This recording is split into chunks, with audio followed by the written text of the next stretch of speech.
104.9 XFM. You all right? This is Karl, producer of Ricky Gervais and Steve Merchant. They're not about today. Ricky's on holiday. Steve couldn't be bothered. So I'm left here with all the DATs. That's a digital audio tape of all the shows they've done since they've been here over the last, I don't know, year and a half or something. So we'll play you some of the best bits. All right, so here's the first bit. That blew me away, right? That the fact that he got the name, he got the number. Spooky bit, right? I'm walking home. I called you up a couple of times and I left a message on your phone because it was just amazing. Not only was he good at magic, but his maths was brilliant. No, well, that thing adding up to 42 was like, how did he do that? I mean, we didn't even make a big deal out of that. He said that to me. He said, all Carol Vorderman's got is the maths. Do you know what I mean? Imagine him on Countdown. Yeah. He'd even know what they were going to write down. Do you know what I mean? So a bit of a wasted talent. I should see him again about that. I think he's... Right. So I get into my flat, right, and what they do in my flat where I live, they put the post in like these little pigeonholes. Right, and I don't normally check them out. I leave it for Suzanne to do, right? Sure. But this time, for some weird reason, I thought, right, I'll check it, see if we've got any posts. Open it up. There's only this. A letter for Miss Harris. Yep, there it is. Bona fide in front of us. A letter addressed to a Miss Harris. Well, does she live there? No, it's my address. She doesn't live there. Did she ever? Don't know. It doesn't matter. It's weird, isn't it? But we've never had. Normally, I think there was a guy who lived there called Yaki Shoki. Mr. 42. It definitely wasn't an Harris, right? This is the first time we've had a letter for this woman. Yes. Right. But what are you claiming? Because Darren Brown himself admits that it is not paranormal, it is not supernatural, it is a trick. It's a trick. Is it? But he would say that, wouldn't he? Hitler said that. Play a record. Well, can we open this? No! It's illegal!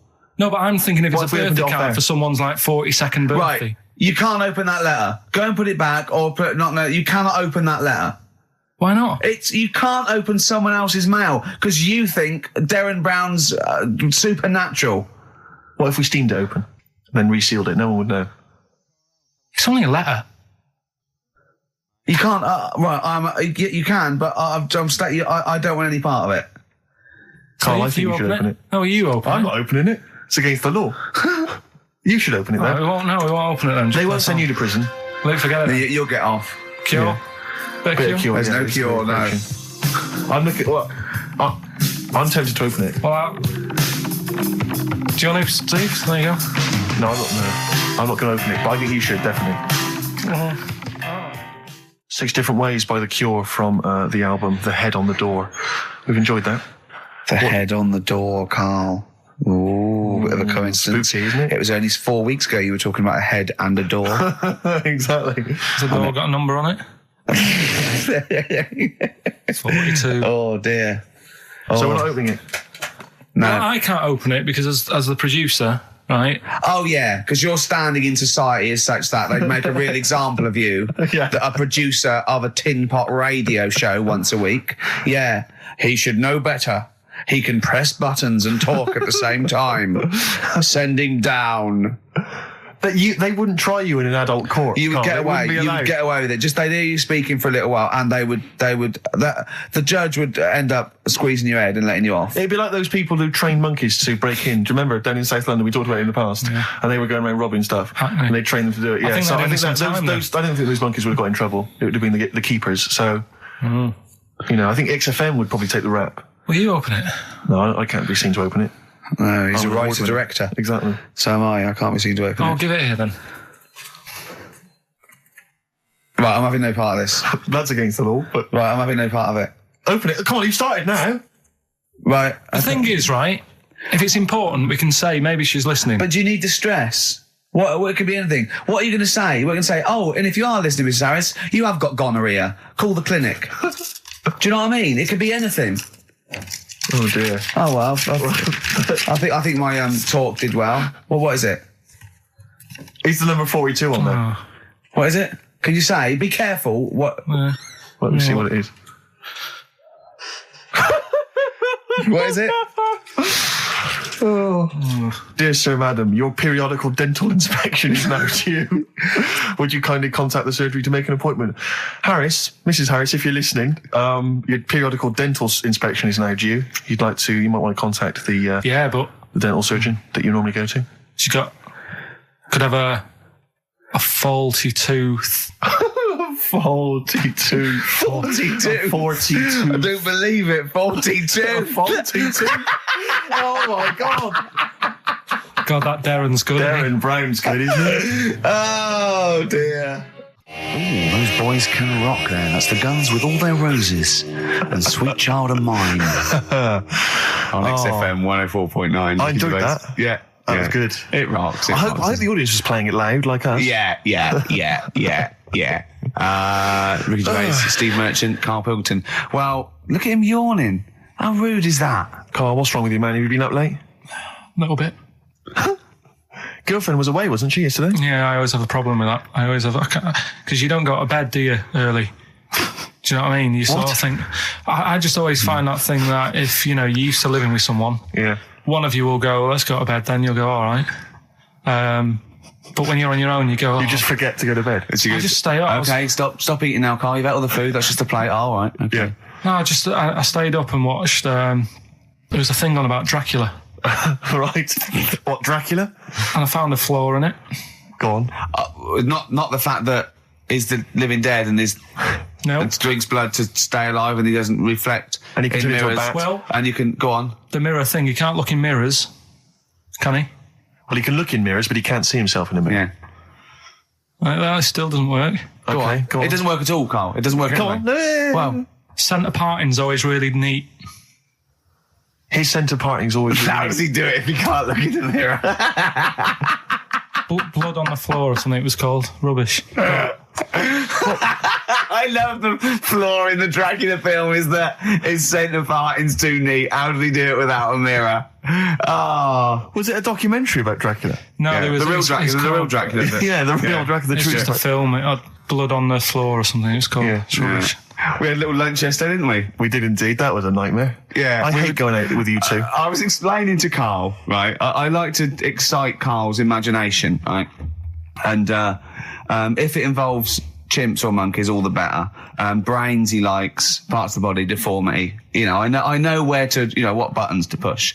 And I told him about this thing. I don't know if any of you out there know about this, but there's an experiment they did in the 50s, a clinical psychology experiment where your two hemispheres of the brain, okay, they're joined by a thing called the corpus callosum, right, which is just a little flap of skin, like a little scarlet lead that joins your two hemispheres.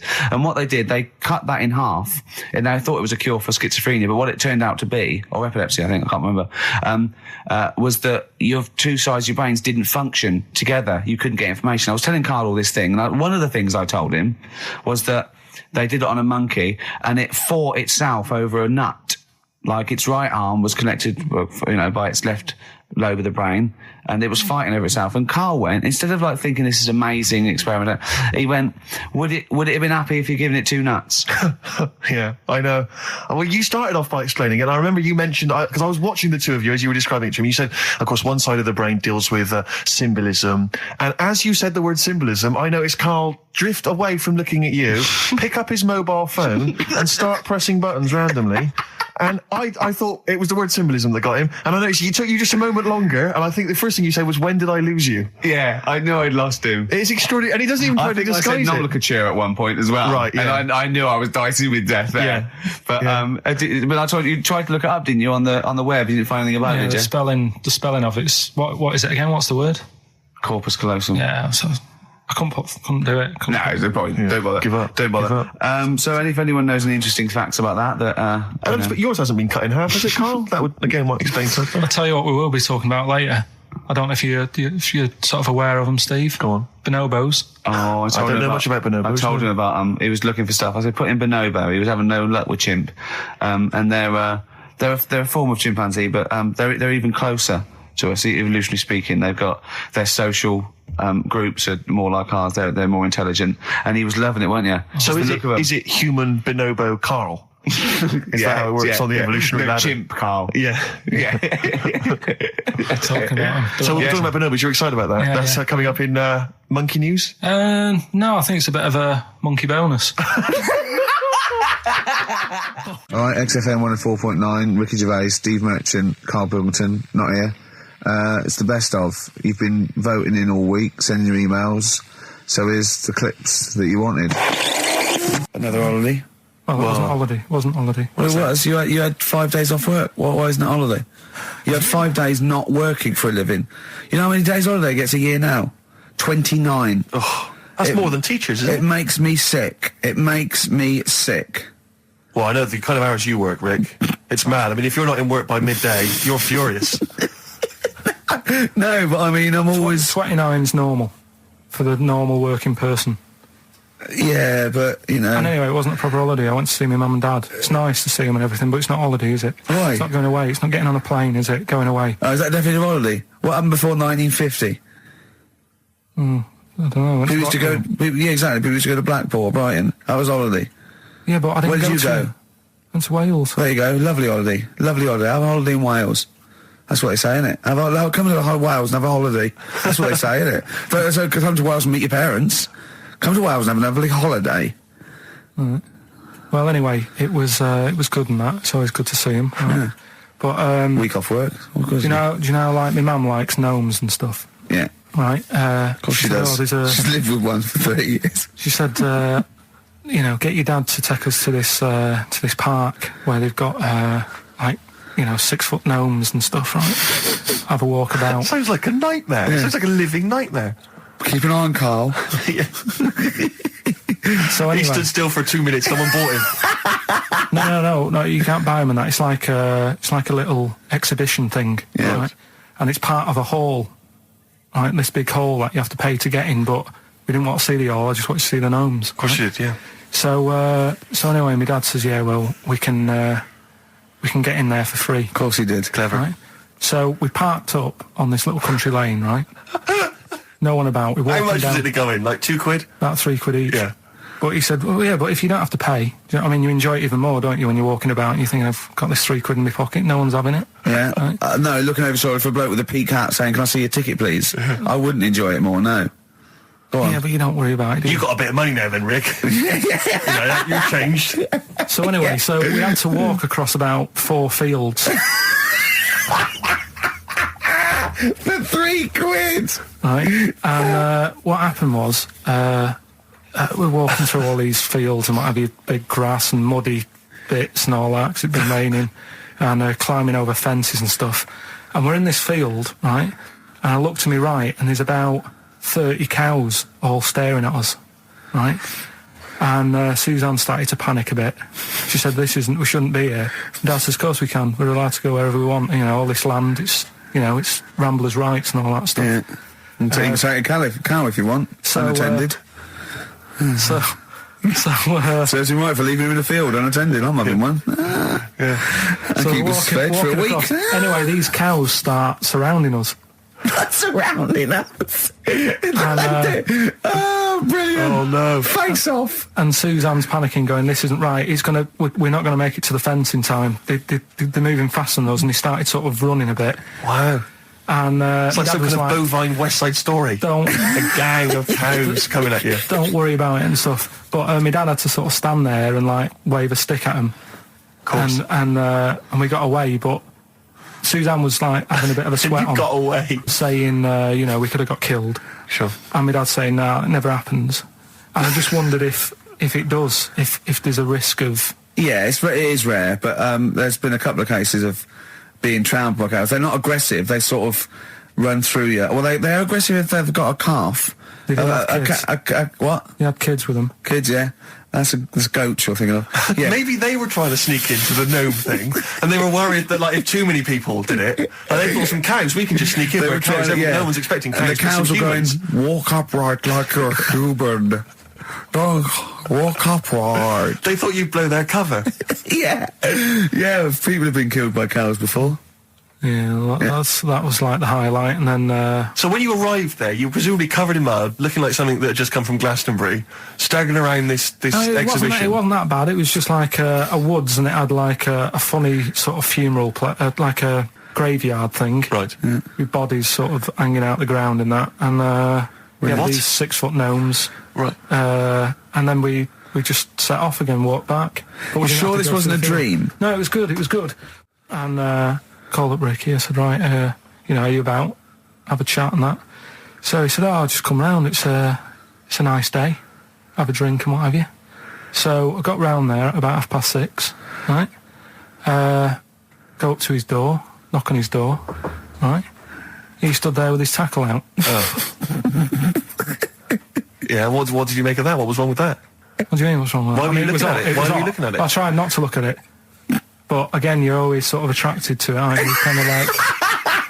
I've never been attracted to another man's tackle. I don't know what you mean. You can't help but have a little sly look. And especially when it's there. When you ring the bell, and I mean the one on the door, right? And that's hanging out. And does he dress to the left or the right? It was to the left, right? Yeah, it was left, yeah. Just popped out of my shorts for him. Just popped him out of the shorts. Should have seen the state of him. Shorts on, no top, cigar. Looked like someone out of The Sopranos. It was a mess. Yeah. And then... we sat on the balcony drinking wine, didn't we? Did you pop it back in, or was it... Yeah, I popped it straight back in. I'd got the laugh. Sure. I'd got the laugh I wanted. Yeah. He walked in, he went, it's not that hot. Straight away, it's not that hot. Oh, brilliant. Then, was that knob news, or is there more? No, it's got more knob news. That's just a taster. Just a taster. Listen, let's play some adverts, let's play some great music, and maybe we should have some early knob news. Early knob news coming up. XFM. You know, you just mentioned there about sort of no knickers and that. Is this going to be your Auntie Nora? No. Right. It's just, like the last flat that I lived in, I always had a good view across the road, and I could see it was the hairy. There was the hairy Chinese not kid. hairy Chinese kid. He was just a Chinese kid, actually. Yeah. Running Because about. that's rare, isn't it? Hairy Chinese kids are very rare, isn't it? Yeah. There's only one official sighting, isn't there? In one of those shit little magazines that you buy. And there was the old woman who didn't move. She was just sat there reading a book all the who time. we think possibly died and no one came round for weeks, But and now I've moved, right? And it was quiet for a bit. I always look at what view I'm getting, right? Looks across, and it was just sort of empty, sort of flats ready for people to move in and that, right? Anyway, people are in there now, right? And they've put all the furniture in, but I haven't put any curtains up. Oh. Right. So anyway, I'm sort of washing up, just having a look out the window. Yeah. Right. Girl sort of wandering about, knickers on, right? With no knickers on? You mean naked? Knickers. Well, she had a bra on. Right, okay. But, She's probably looking for a knickers. So I thought, and I don't know how long I was looking. No. Right. But anyway, she looks across. Oh, God. I think she spotted me. Yeah. I think, oh, God. I felt really bad. Yeah. I said to Suzanne... Sorry, is this some sort of Peeping Tom confession? No idea. Well, he's not... That's the thing, though. Peepington. If I was peeping, she was peeping as well, because she was looking over. Works both ways, doesn't it? Yeah, but yeah, all she could see of you was your bald head. Yeah. No, but and your this hands is it. moving as you were washing up. And some white-looking substance frothing up. Particularly stubborn stain on this glass. Yeah. Oh, God. Imagine that. Imagine if she looked across. I'm assuming your sink is lower than the window. But didn't she just cover up or something? Or she looked back and go, oh, you looking at my fanny? Well, the thing I did... What? I thought, just sort of drop me boxer shorts. Because I thought... Well, Suzanne said, what are you doing? What are you talking about? What are you talking about? No, just so they can see me cheeks of me. What are you talking about? No, because I thought if she thinks I'm walking about in the nude as well, then we've both got something out of it. Carl! This sounds like a bad excuse in court. I know. So sorry, you were looking at a woman dancing around naked, right? So the only thing you could do was immediately drop your boxer shorts. So she looked across, saw you fully clothed, saw you took your boxer No, she wouldn't have done, because it's sort of just the top half and the sink's at a side angle, so I was sort of looking out. So This she is wouldn't genius. so she wouldn't have seen your trousers then anyway? No, she did. I moved in front of the window more. So you then made them... You actually climbed in front of them. Oh, this is doing? So you climbed in front of the window to show off it wasn't your naked obvious. lower half. Susan said, "What are you doing?" And I I said, bet she did.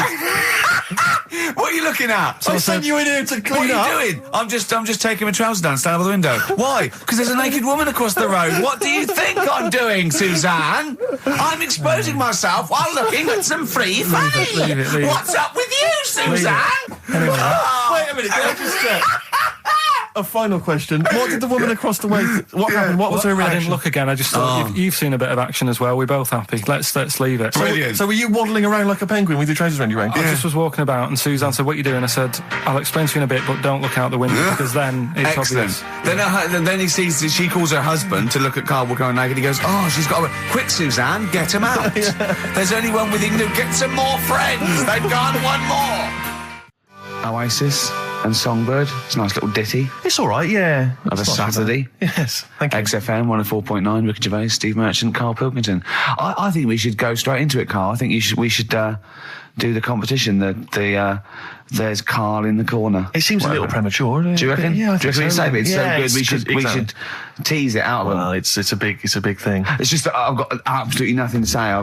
Sure. I haven't really. Well, I mean, like often I know you all have spoken to Karl in the week. This week, for some reason, I've been speaking to him. Oh, right. I spoke briefly to him about Michael Jackson and the documentary. Yeah. Now, of course, I thought that was extraordinary. Amazing, and I asked amazing Karl's piece of opinion. work. Yeah. And he didn't mention to me the fact that Michael Jackson likes to climb up in trees. No. He didn't mention anything about his bizarre relationship with children. He didn't mention anything about his obsessive billionaire spending sprees. Right. He didn't mention anything about the mannequins he has in his thing, or the fact that he drives around his sort of 7 hotel suites in Las Vegas in a little kind of old people's scooter. The only thing of note for Karl was he said to me, "Did you notice how big his hands are?" I'll tell you what, though, I did. What? Yeah, how you look at the man's got like a face that he's had reconstructed. Well, I can't even say that; it's libelous. Yeah, But, he hasn't. He's got an he's had two face. nose jobs. Yeah, And you're but looking at his hands. But I think it's because you look at him and he looks a bit like there's a bit of androgyny there, but it's sort of like it is quite a petite sort of old lady's face in a way. But then you see these labourers' hands come out. That's always the way with a tranny, isn't it? You know what I mean? What, you can't accuse him of being a tranny. No, he's not. No, he's not. What are you saying? No, I know he's got not. enough issues. Now you're accusing him of being a tranny. I like him. I thought he came out that brilliant. I thought it was really. I really felt sorry for him. No, I think he cleared up a few things as far as I'm concerned. I thought it was a fascinating piece of work, but I did like the shopping spree. That was great. Extraordinary, 'cause he's just got going such around bad just taste. pointing. I know it was bad taste, wasn't it? It was like one of those bazaar shops. You know what I mean? There's anything, sort of a gift shop, but they're trying to make it look like Ming. But And it's sprayed gold. If he'd been living in a trailer park, he'd have been ordering, one of those porcelain dolls dressed like a Harley Davidson bike rider, or an Elvis commemorative plate. It was the kind of billionaire equivalent of that. But the hands were a giveaway. It's the same as those sort of What do you mean the hands transvestites. were a giveaway? It's like you get What was it about his hands? I didn't Well, even see his when you hands. get like a cab driver or something, right? And he decides to turn transvestite about 60, and he goes on Kilroy. Do you know what I mean? That way, he got a twin set of pearls, and he goes, "I've never felt so comfortable." But his hands are still big. He's got a little wig, and he's got the lipstick on, and he's with his teenage kids who are going, "Kill me." Do you think he's been having surgery on his hands to make them larger? Bigger, yeah. Is that why he was wearing that glove through most of the Exactly. But I think he wants to be a goalkeeper.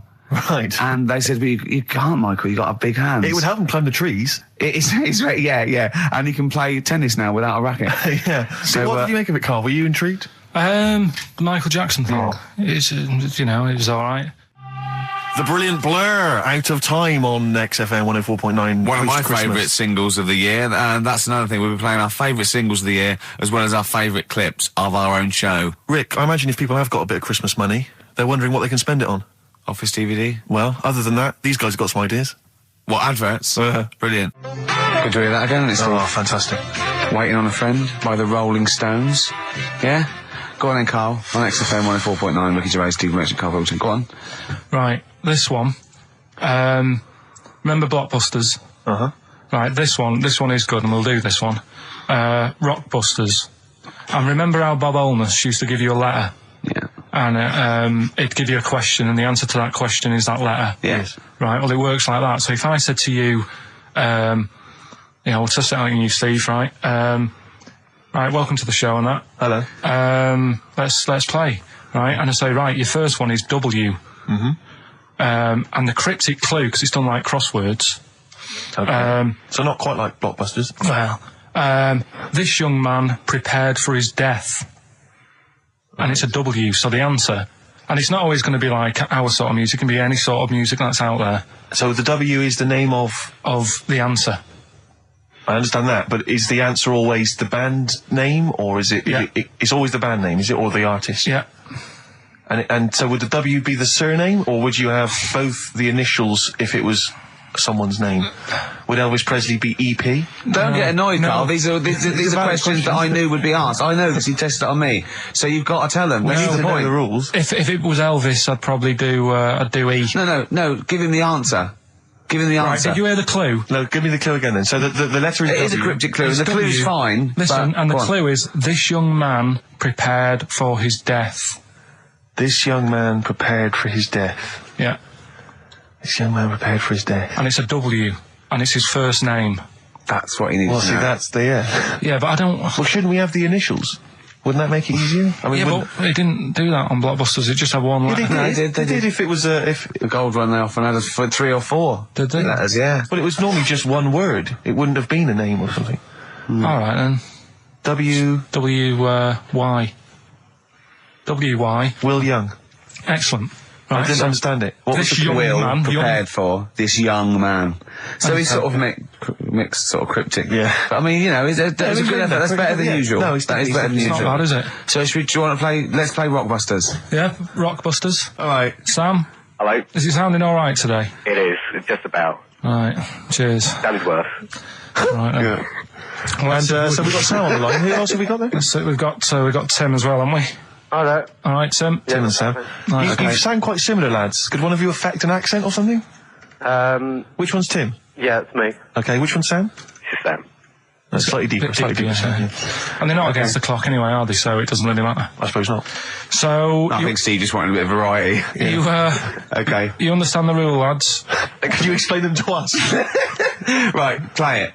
Okay. Hang on, wait. Well, let me explain because I mean life is too short. Now, Carl's going to read out say 3 clues, yeah, and just shout your own name and answer it, or shout the answer. Shout your own name, then the answer if you know it. It's the person who gets the most right. Okay. Is that all right? Yeah. Yeah. So, Here we go then. okay then. So Shouldn't it be the first to 3? Well, yeah, but then he hasn't got. Yeah, I've got enough. It's fine. He's got enough clues for that. Right then, here we go. Welcome to the show. oh God. Right, the first initials, S-T, right? Is that right? Well, I don't know. Oh, we don't know, do we? How do we know? Here we go, S-T, and the cryptic clue is better than the average homeless person. Okay? Sorry, I think, is that a band? Yeah. Is it an old band? Yeah. I think that's one word. Alright then, S. It's an old 70s band. Better than the average homeless person. Tim? Go on. Supertramp. Yes. Supertramp Well it done. is. Yeah. Well done, 1 point to I have you, no idea Tim. why that's right, by the way. You don't understand why it's right? He's a super tramp. Oh, right. Better than the average homeless cryptic, person. yeah. Yeah, cryptic. Yeah. Okay, second one. Come on, Sam, you got it. That's actually quite good for Carl. Trust me, Tim. Take that as a good clue. Because, yeah, okay. We won't do this again. Wait, 1-0 Right, to here we Tim. go. Right. F. The letter is F. That's the next one we're moving on to. And the cryptic clue is, the little girl is hungry. What shall we do? The S or F? I've got it. F. Ready. Sam. Peter. Yes, 1-1. Feed her. He's pulled out of Feed her. Yeah. Feed her. Okay. Yeah. So that's 1 each. So this is the decider, isn't it? Wait a minute, ITV are on the phone. Well, you said first to 3, so no, it's not, is it? That's what I said. Just do the 3 clues and who gets the most. Okay, well, we can do that now. So, here we go. I love this. This is rubbish. Go on. So here's the last one. The initials are AK, right? And the cryptic clue is exploding pet. Shout out your name if you know it. Last orders at the bar, please. Last orders at the bar. Exploding pet. AK. You're tuned to XFM 104.9, Karl Pilkington's quiz, Rockbusters. The format is still available. The highest bidder, please give us a call, or you can email ricky.gervais@xfm.co.uk. Is it a band or a singer? I'll give you a bit more of a clue. It's a pop band. Okay, we wouldn't. No, Tommy Kissam. Yes. Hey. Oh, this is amazing radio. So who was that won? That was Sam who won. So it's 2-1 to Sam. So he wins. What does he win, Karl? He wins some CDs and some videos. No, he's got obviously now, Sam, if you're ready, take the spot. You're going to do the gold run. Away you go, Karl. I haven't got any more. You're a fool. Right, stay on the line. We're giving both some presents. Play a record, folks. Rick, I'm going to shoot off. Not come. Well, listen, still to come, right? We've got the monkeys thing. Oh, chimpanzee that. And when I was out last Sunday, right, at Johnny's birthday party, Yeah. Steve was there. Yeah. Got talking about stuff. And a debate that we didn't really finish cropped up. It blew your mind, didn't it? Amazing. Oh, I know about this. Steve told me. This is the infinite amount of monkeys. Or a monkey with a typewriter and an infinite amount of time would eventually come up with the works of Shakespeare. Yeah. There was no debate. It's a philosophical, mathematical problem. There's no debate. It's true. It wouldn't happen. No, listen, Karl, listen. Infinity sorts it all out for you, right? An infinite amount of monkeys at a typewriter, right? They do everything. They type everything. Infinity just sorts it all out for you. There's no getting to it and they're going, oh, well, let's have a look what they've done. This one's come close. Did Romeo and Juliet. It would do it all. It would type everything ever possible, conceivable. Yeah, but it's a mathematical. Well, infinity we've heard your side of the argument, Rick. And I'll be honest with you, it's a persuasive one. But let's hear Karl, because he heard about this in a pub last week. Yeah, so what's he's got some strong What's your ideas problem with himself. it? What's your problem with it? well, first of all, right, you're saying it's a load of monkeys. It's not just one monkey. That Depends. can live forever. No, wait. It's either a chimpanzee with a typewriter with an infinite amount of time. He would eventually, by definition, mathematically, type everything ever possible. Okay, or it's an infinite amount of chimps with typewriters, and one of them will type it first time. But already that's not right. You either need to have What do one you mean? monkey. What? You mean Let's hear his employment point. laws? He What do you mean can't- it's not right? Let's hear him out, please. If it's one monkey Yeah. with a typewriter that's got loads of ink in it and that, right? At least it knows what it's done in the past. It's not. Keep going. Crime. If you've got a load of monkeys, it's like if you have too many. What's that saying about too many chefs? Too many chimps spoil the soup. Right. Well, it's the same thing. It's like, well, I didn't tell you to put salt in it. I was going to put salt in it, and it messes it up. Whereas if it's just one, they know what's gone on. So what I'm saying is, honestly, leave him go. I can't be bothered. I want to hear. I want to hear the rest. This blows my mind. He doesn't know what this does to me. It's a mathematical problem. I want to hear the rest. well, it's just I just don't think it will happen. What do you mean you don't think it'll happen? Infinity works it out for you by definition. Well, what's stopping them typing the same thing again? They would. In fact, the problem should be if you had an infinite amount of time that it would type. It works for Shakespeare an infinite amount of times and everything else an infinite amount of times. But that's not as. But not Shakespeare. Oh, shut up, you idiot! Rick, do you know what he said to me? I said to him, I just explained it to him. I said, God. you've got an infinite number of monkeys, infinite number of typewriters. They will type the complete works of Shakespeare. He said, have they read Shakespeare? You're an idiot! Play a I record. said no. I'm not having this They're not doing conversation. it from I'm not having memory. it. I'm not having it because it really, really winds me up. But you're saying they'll do it with no spelling errors. Well, they do it. They do it an infinite amount of times, and they do it wrong an infinite amount of times, and they do it and they spell the last full stop wrong an infinite amount of times, and they do it and they get one thing wrong in Hamlet wrong an infinite amount of times. They do everything an infinite amount of times. But are they going off a story that they've... Play a record, Karl, because I'm going to knock you out. I'm just saying, Shut up! do they know the story? Oh, They're monkeys! Oh Christ! No, right, but- okay. Right. The Cure, obviously, Yeah. that song. Right, Carl's been taking phone calls for these clues. Right, and so everyone's been saying the same thing for the last one. He's been going, no, and I'm worried, I'm always worried. FD, I just overheard him on a call there going, what have I been saying? Oh, no, it's FP. Dickhead. Right, give me the clues out. It's a rollover. Right, tell people. We're really sorry to anyone who would have got that right. Okay, right, do the clues quickly. Tell them it'll be a rollover, so we have to do 3 new ones. Do you not write these down, You're such a... I don't write the answers down in case Ricky looks over the thing and sees the answer. Why would I cheat? I'd rather you do something right with your life. Right, well, the clues were I've got 3 other jumpers like this one. Yeah. That was FT. Yeah. You got that. 4 tops. Yeah, that's all right. Good, well done. That bunch of people can't make up their minds if they want to sit in the sun or not. That was C. They were getting that. That was charlatans. Charlatan, right? A bunch of them charlatans, right? What What's Charlie? No. It's like, shall I go out? Shall we? Charlatans. They got it, right? Where I went wrong with this one, the Jamaican fella, he had to have some aspirin. Why? It's my fault, you know, I'm not cutting, there's no point passing the buck or anything. I said FD. A lot of people were saying, Fred Durst, like, forehead hurts, which is a good one. Yeah, which would have been as good as any of yours. But I made an error, so we'll roll it over. No.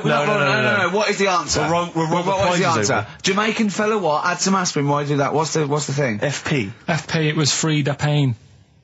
Frida Payne. Frida Payne. Frida Payne. Frida Payne. That's awful. You've got to write these down next week. This is I'm right. sorry, You're the producer. I know, but I've had a busy week, haven't I? That's not an excuse. That isn't an excuse. Our excuse is we don't care. Yeah. You do put care. the work in and then make a mistake. Yeah. It's better not to try than try your hardest and be rubbish. Do you see what the point? We don't care. But you've got standards. Yeah, and you're not meeting them. Think of that. You're not even reaching your standards. God. Right, well, that's that, I guess. Well, the prizes will be giving those away next week. Again. Just completely...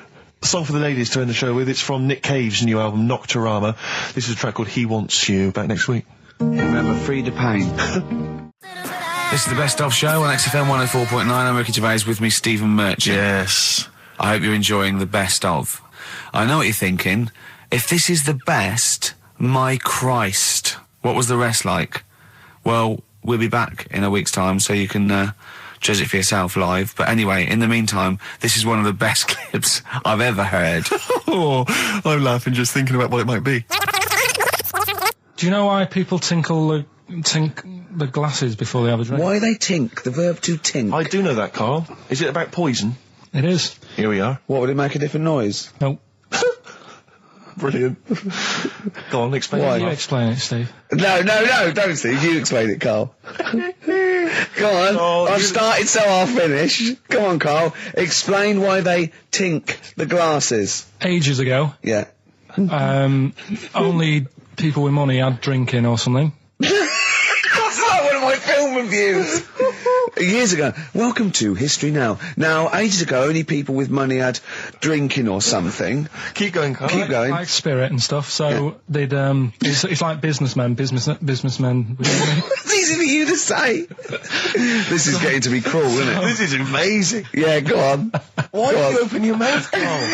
What were you hoping was the best that could happen? Because you were trying to make me look stupid before with the planet, so I'm... Whereas you know...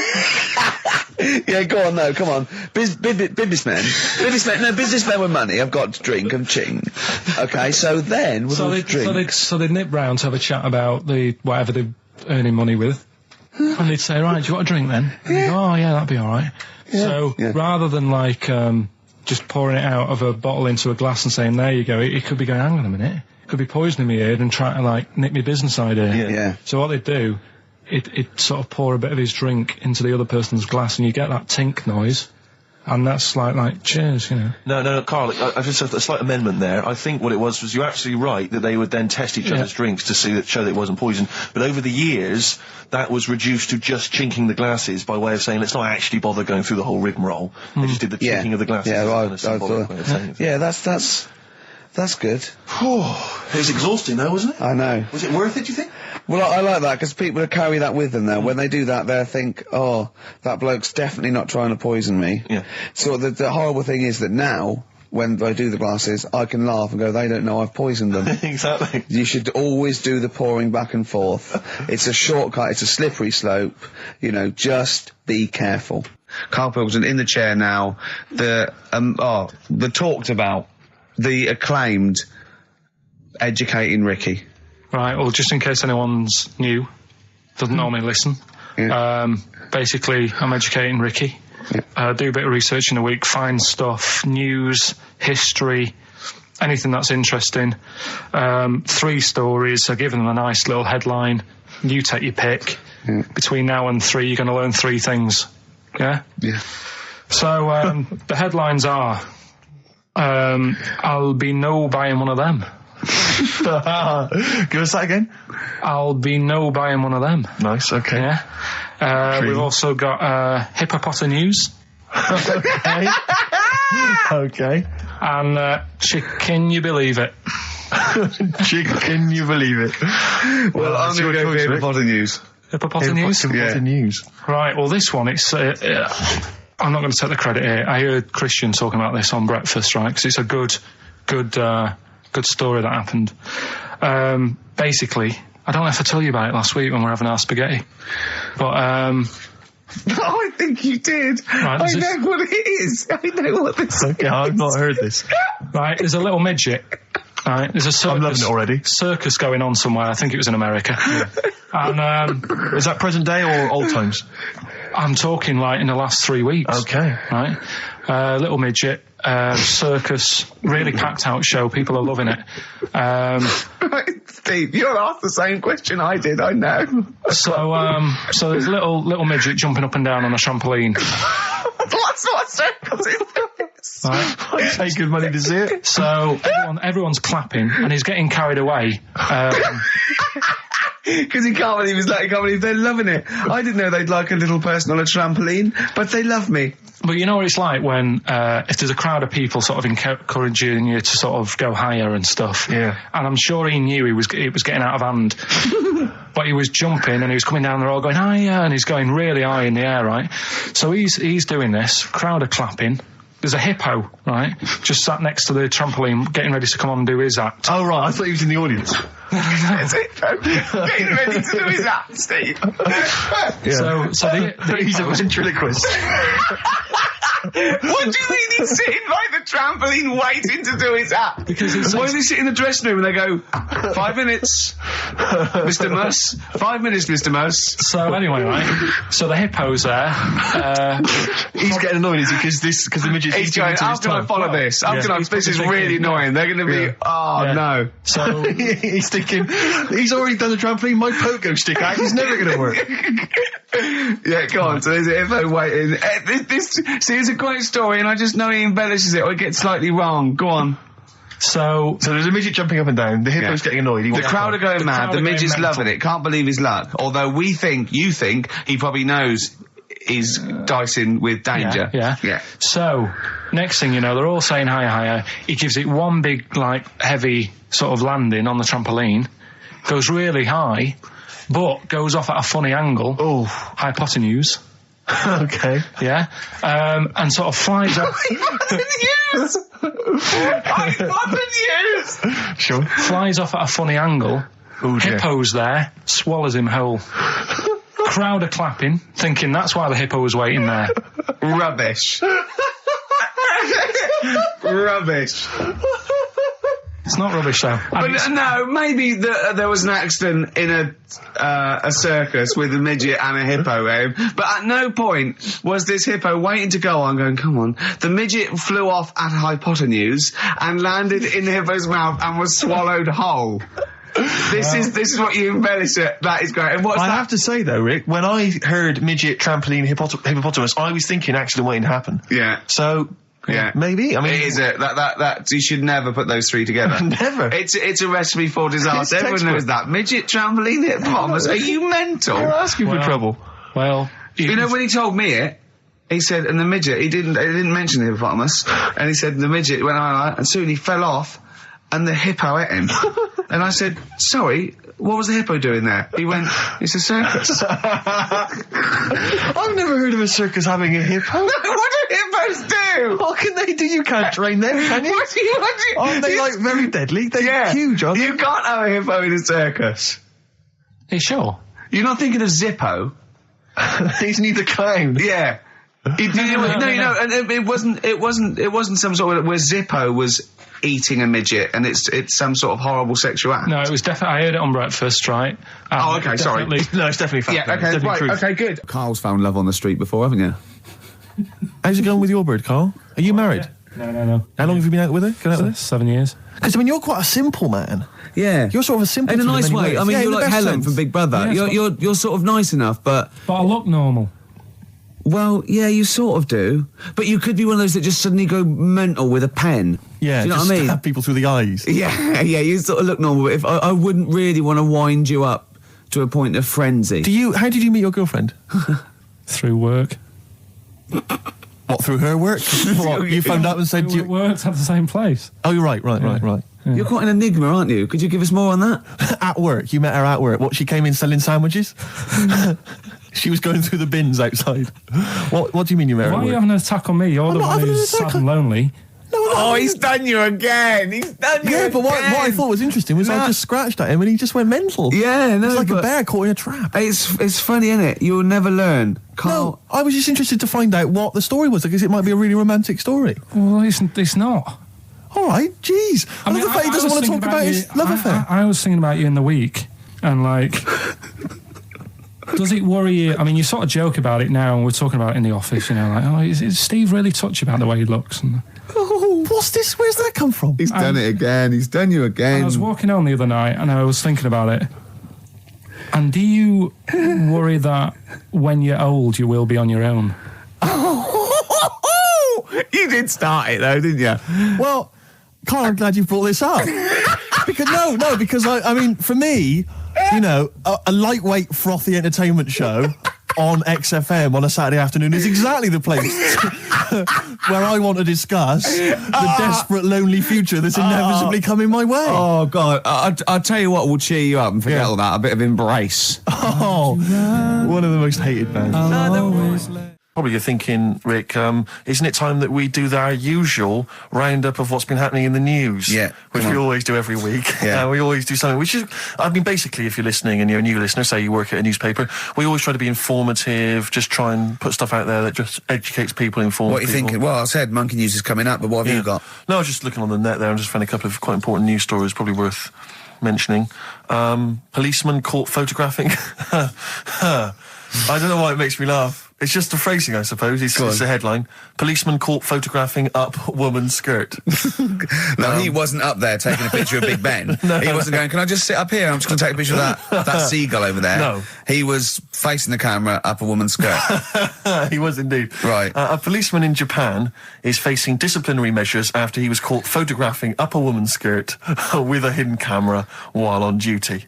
The 42-year-old sergeant, who's not been named, used a digital camera to secretly snap the shots when the woman was reporting a stolen bicycle. So he was actually doing his proper job. He'd obviously thought to himself, I'll bring him a digital camera today. On the off chance a beautiful woman comes in to report a crime or robbery, I'll have it ready, I'll have it positioned, you know, in such a way. But this is interesting. This is how he got caught. Okay? The woman became suspicious after she saw a flash go off. brilliant. I mean, this Not a secret at all. Sorry, did I just see your shoe? Your shoe just seemed to just bring into life there. It was light. There was light. Yeah, I think I've had someone set fire to some magnesium that was on the end of it. It won't happen again. Well, it's only you and I in here, and your shoe was just suddenly lit. Why are you standing like that? Why is your shoe just sort of like between my feet? There's no reason. This is how I always stand. What did the bike look like? Flash? So, are you taking pictures of my family? No. And no, I'm not. And you should be wearing knickers anyway. Well, how do you know that? What? How did you know I'm not? How did I know what? I'm not wearing any... I didn't know you. I don't know what you've got up there. Well, I don't know what it looks like, and there's no way I could. Of course, it would be roughly that conversation in Japanese. I know, yeah. 4.9, I'm Ricky Gervais, with me Stephen Merchant. It's the best of. You've been voting in all week, sending your emails, so here's the clips that you wanted. Wu-Tang Clan and Gravel Pit, we love that, don't we? I love it, yeah. Yeah, brilliant. Classic track. We're talking about embarrassing stories and stuff, and I don't know if I've told this on the radio before. Have I told you, Carl? I'm not sure. But this was when I was working at the BBC. This is not even long ago, and I'd moved to London, and I was fairly new in London. And I was working at the BBC, and I had this BBC hire car, and I've never told it. If there's anyone listening who works for the BBC, I don't know if I can still get in trouble for it. But this BBC hire car, and it was like I'd been ferrying kind of actors and people and production people around all day in this car.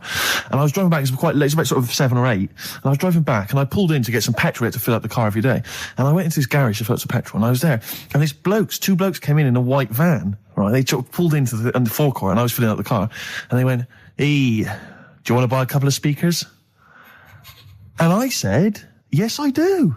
Yeah. Because, I'll tell you the reason, it was like I was so flattered that they thought I'd be the kind of bloke who would, A, need some kind of classy speakers, and B, would like to buy them on the sly. Do you know what I mean? Yeah. I thought, they like the They've seen me. They've seen I look a bit of a hustler. Exactly. Yeah. I'm a street sort of guy. You can see by the way I use my walk. Exactly. Yeah. So I couldn't believe my luck. So they drove behind the garage, the little sort of garage bit at the back, and I went round there, sort of casually went round there, sort of locked the car, went round there. They went, open the back. You had 2 speakers in there. I said, "Are you sure these aren't knocked off, mate?" He went, No. We work for Dixon's. This is the story he spun me. We work for Dixon's, right? And we're delivery men. And if we make a delivery and the person's not there to sign for the goods, then we have to bring them back to the warehouse. But if we can sell them on the way back, then that's really good for Dixon's. Dixon's must love that. And instead of thinking, are you sure some kind of troubleshooter did someone going to go into Dixon's and go, you're not getting in the garage forecourt market? Jones. Exactly. Get a couple of lads in a white van. Exactly. Yeah. So anyway, I sort of bought this story, and I was a little bit dubious, and I went, right, let me hear them then. And he wired them up to the car stereo, and boom, boom, boom, they're playing. So it was some groovy hip-hop. I was thinking, great, these guys know what I'm into. Yeah. And he's giving me the talk and stuff. And I said, I'm a bit worried these are knocked off. He went, no, listen, we got a bloke at Dixon's who can confirm this is fine, right? Phone him up, use my mobile, right? And quote this reference number, right? So I phone out, and I goes, I go, hi, some guys here in a garage forecourt trying to sell me some speakers. Just wanted to check. He went, it's fine. I went, should I just read the reference number or whatever? He went, if you want. And X14, and I went, yes, fine. Yeah. Okay. You know that was, don't you? That was actually Mr. Dixon himself. Exactly. Yeah. Exactly. So I'm thinking, well, they sound great. They're giving me for a knockdown price. I'd say they were like 400 quid. They were like 200 quid or something. It was a good bargain. I was in the market for some speakers as well. Yeah. So while they were loading it's them all kosher. I phoned Dixon's. Exactly. I phoned Dixon's. That's fine. Yeah. So while they're loading them in the back of the BBC hire car, right, I'm in there paying for the petrol, right, and the guy serving goes, all right. He goes, what were you doing around the back with those blokes? Right? Because obviously there's security cameras filming this whole transaction, right? And he goes, what are you doing around the back? And I went, brilliantly, there's some old mates. Some of my mates were just having a chat and that. He went, oh, right, okay, like giving me obviously the evil eye. So I went back to the van. So I'm in the car now and I'm driving with one of the blokes who's in the van with me because I didn't have the money on me. So I had to go to the cash point to get the cash, right?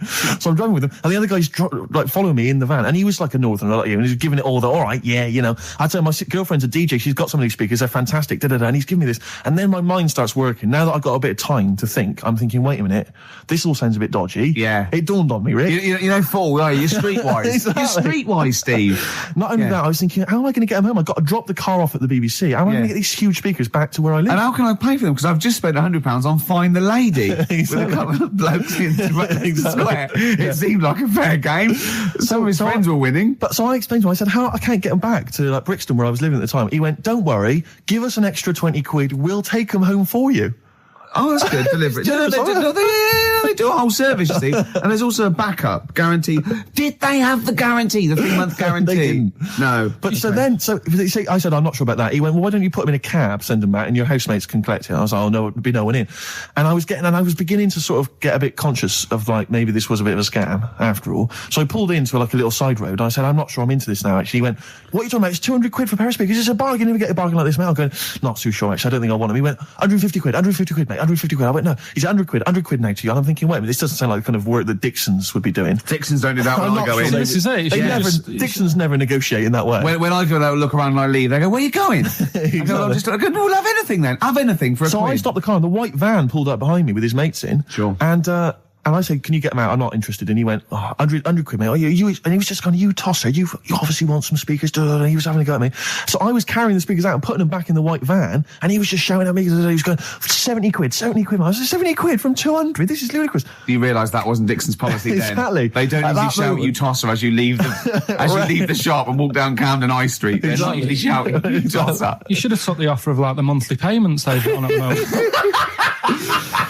So I eventually put them in there, and I sort of knocked the deal on the head, and I got back in my car, and they were in theirs, and I just looked in the rearview mirror, and they were punching the dashboard, like with aggression and venom, like we let that deal slip through our fingers. And I've never been so terrified in my life. I just sat there, and I was just thinking, oh my God, all I was thinking now is, what if I go back to the BBC, and they go, we've had a call from the police, the man at the garage, he saw you doing a dodgy deal. I love it. Yeah. Well, what you do is you put the hire car in a drain in your front garden, and then go in and out of the toilet, just pouring bleach down, or Ajax, and then never know. One of my uncles, right, Tattoo Stan, he's just caked in them. Tattoo Right. I don't think he's my proper uncle, but he's just like my dad's got Tattoo Stan. No, my dad's that's a province in Russia, isn't it? My dad's got loads of mates who. When you say he's not your proper uncle, do you know, like when someone comes around, you're all right, Uncle Stan. Yeah. Do you know what I mean? And there was my dad had loads of mates like that. There was John the Screw. Right. So he either works in a prison or he likes to have sex. Cab driver. Okay. There was Jimmy the Hat. I don't know where he Jimmy did. the Hat? Yeah. And, did he wear a hat? No. No. There was Fred the Veg. You sure he wasn't a relative? Sorry. Fred the Veg used to get us like big bags of potatoes and that. Fred Veg, okay. And there was Tattoo Stan. Right. And he was just caked in them. And I used to always look at him thinking, why have you done that? I must have only been like, 6 I or suppose 7. if you're born with a name like Tattoo Stan, Exactly. you're destined, aren't you, were really? they like a 1950s gang? I'm worried about... I'm worried about... doing a bank job. What was his name? The Hat? What was his name? Jimmy the Hat. I'm worried about Jimmy the Hat. Yeah. Not having a hat. I don't understand Are it. you sure he didn't have a hat? Not when I met him. Did he ever wear a hat? I didn't see him that much. Do you think it was a joke, like, when your mate's sort of like, 8 foot and huge, you call him Little John or Tiny? Do you think... Well, the fact that he never wore a hat. they went, hold on, I've noticed something about Jim. Go on. No hat. And I go, oh, true, let's call him Jim the Hat. Jimmy the Hat, yeah. But my Uncle Stan, he had like loads of them. He did them himself. Oh dear. And it was always that thing. God. What was it things like? He had like the cross. cut here, Made in Britain. And if you're going to do them yourself, I'd say at least make sure you're sort of a good drawer. Yeah. And don't do it in the mirror so it comes out backwards. Well, that was the other thing. But like, I remember he did. Names are all right. He had like all his kids' names down his arm. And, what are they called? Yeah. Oh, God, it's Tattoo Stan Jr. Yeah. And Paul shits the bed. I'm trying to. Oh, Wobby Kate. Yeah. But he had. Frankie never amounts to anything. Oh, God. So he had like. Johnny, I don't think he's mine. So he did all this. I don't even know why I'm telling you about tattoos. No, nor do I, Carl. Right, there was this. This is what it's like about getting presents and stuff, right? With my mum and dad. Go on.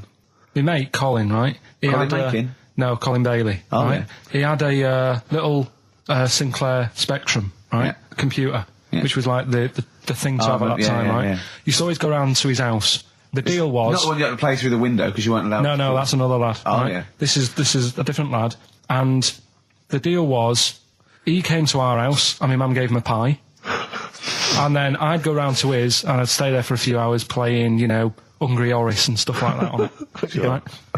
Now, my mum and dad knew that I really wanted one of these computers, right? So I waited about a year. Came round to Christmas Day. I thought, I reckon might have one. Turned out they bought me the wrong one. They bought me a ZX81 instead of a Spectrum, right? And Christmas Day, I'm there trying to load the games up. It's not working. I'm thinking, what's wrong, right? And the thing with me, when I was a kid, I used to get quite sort of agitated. This is the moment. Right? I found out that it needed a RAM pack to make it work, right? Looking in the thing and it's saying, and make sure you put your RAM pack in the back. And I was like, oh, where's the RAM pack? And my dad's going, I don't know, I've got you the main bit. That's it. So I was that wound up, I just was sick. Right? Just sick. I didn't feel sick or anything. I just was like, oh God. Went to the sink, just sick. Because I was that on edge about it. I said, come on, we've got to get one. And my dad's like, Tandy's shut. We're not gonna get anything today. Ruined again, Christmas Day. That was after the year when my train set got blown up by our kid. The following year, no RAM pack. And now you ask me why don't I get good presents? He's scarred. He just I'm gonna die. Honestly, I'm gonna die. He's just screaming sick. Yeah. There's no RAM pack. What? Did you get to the bottom of it? Why wasn't there a RAM pack? You have to buy them separate. Oh, It's one of them okay. cons. What do you mean I can't play Frogger? Oh no. So, wasn't there another incident when you threw up? Spontaneously threw up? Through sheer anxiety? I do get it. It's not so much now because I've relaxed a bit, but as a kid I used to be quite on edge all the time with certain things. Do you think that's what happened to your The cat wind. that kept being sick? That it didn't get the food it wanted, and it just threw up. Do you remember that? Yeah. God, so they shaved it. Rick, it's almost the end of the show, and still got time for the song for the ladies. I can't but wait. Carl won't be here next week. Oh, where's he going? Where are you heading, Carl? Going away for Christmas? Tell us. What? It's a secret. What you want? Well, in case your fans try and track you down. What? Are you going taking pictures of planes in Greece? What? Political. Rob your house. don't Satirical, Steve. Satirical. Where are you going?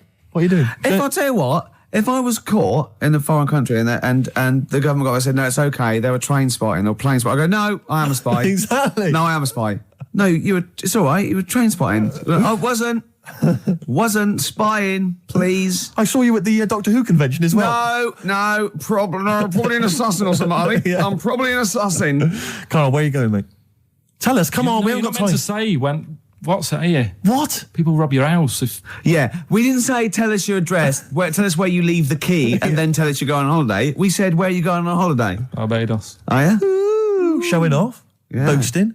I'll tell you what, Steve, what I'd like to see, and a lot of the listeners right there too, pop round there now, touch him for Christmas. Shall I touch him for Christmas? Touch him any way you like for Christmas. Can Love I just him for introduce the Christmas. song for the ladies before? Well, love him for Christmas, though. Can I just say Yes, what but the as song long is? as you love and touch We're going to leave him. you with the excellent Tim Buckley, of course, father of Jeff. I'm just going to And, be watching, but this is a love track him. that was Look at his also- little face. Also on that CD that my friend Dave sent me earlier, so if you don't like it, blame him. Yeah. While he's been arrested And if- by the copyright police.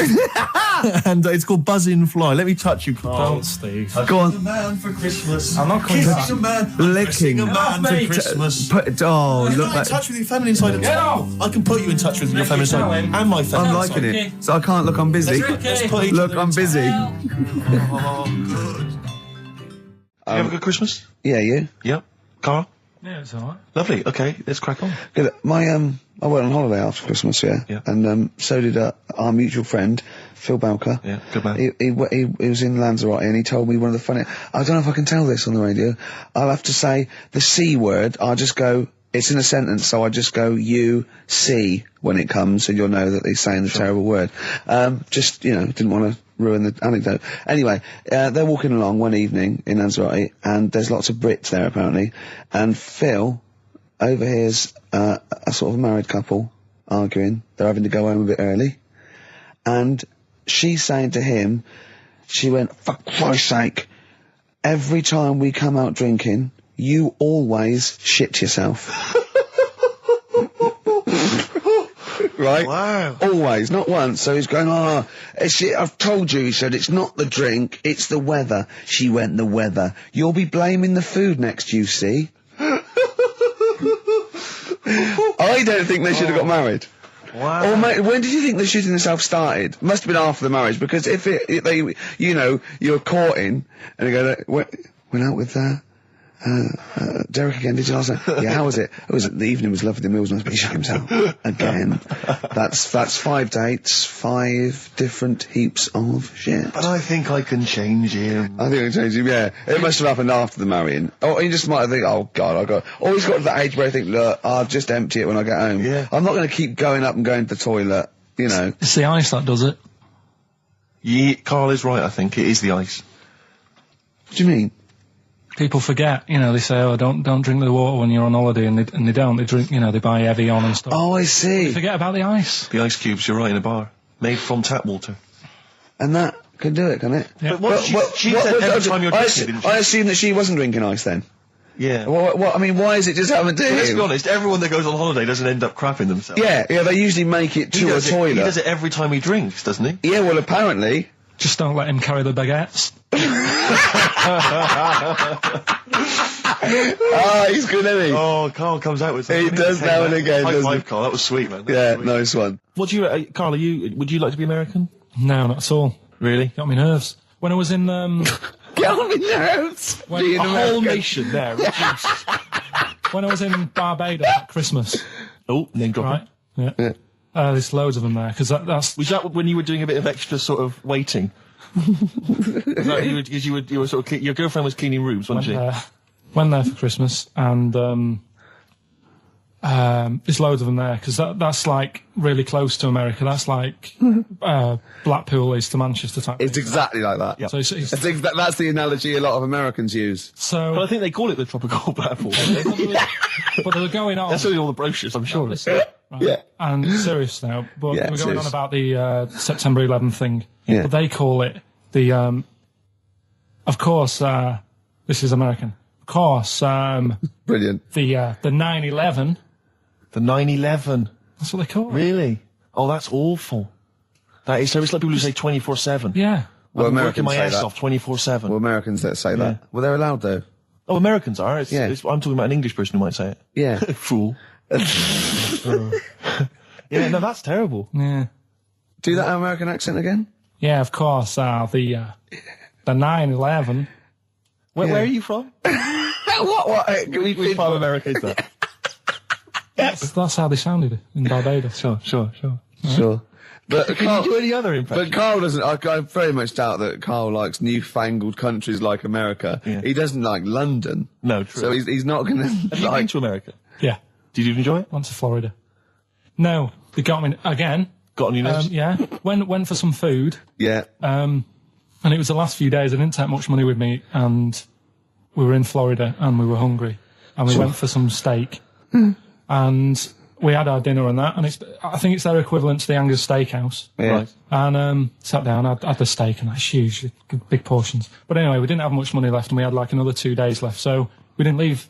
We didn't have much money for a tip. Do you know over there they expect it? Yeah, a big tip, yeah. So we left what we could, and I don't know what it was. It might have only been the equivalent to 60 pence. Yeah. But he didn't have to do that much. We didn't have loads of courses because we didn't have much money. So he brought us like the main course and I don't know, a couple of Diet Cokes. And anyway, left him the 60p Yeah. on the way out, and he comes running over. Excuse me, sir, you can have this back. Because it wasn't enough. I mean, Yeah. it's outrageous. What did you say? I said, all right then.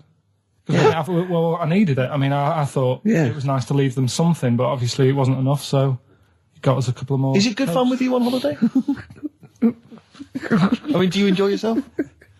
Yeah. Do people go with you on holiday? I get bored after about 4 days. You surprise me. And then what do you expect out of a holiday, Carl? What do you go Sort of for? soak up some of the culture. Yeah. You liar. You liar. What did you learn about Barbados while you were there? A lot of crabs on the beach. I just imagine him sitting there with his knotted hanky on his head. As weeks go on, I feel like We're learning from each other. I'm learning more now than I did when I was at school. And can I just clarify? Yeah. You weren't raised as an experiment and you escaped from a laboratory. You had regular upbringing in Manchester and that. Yeah, I didn't go to school much because my mum and dad had a caravan. Right. And No need, is there? No need when you've got that sort of fun at home. I used to just go away for weeks. Really? Yeah. Is that true? Yeah, honestly. Where's you used to go? Portmaddock. But And so you didn't go to school much? No, I did, but not as much as everyone else. no. How many holidays were your parents having? What loads. was their income that they could... No, my dad used to work nights, and he used to travel back, because to Manchester from Wales, it wasn't that far.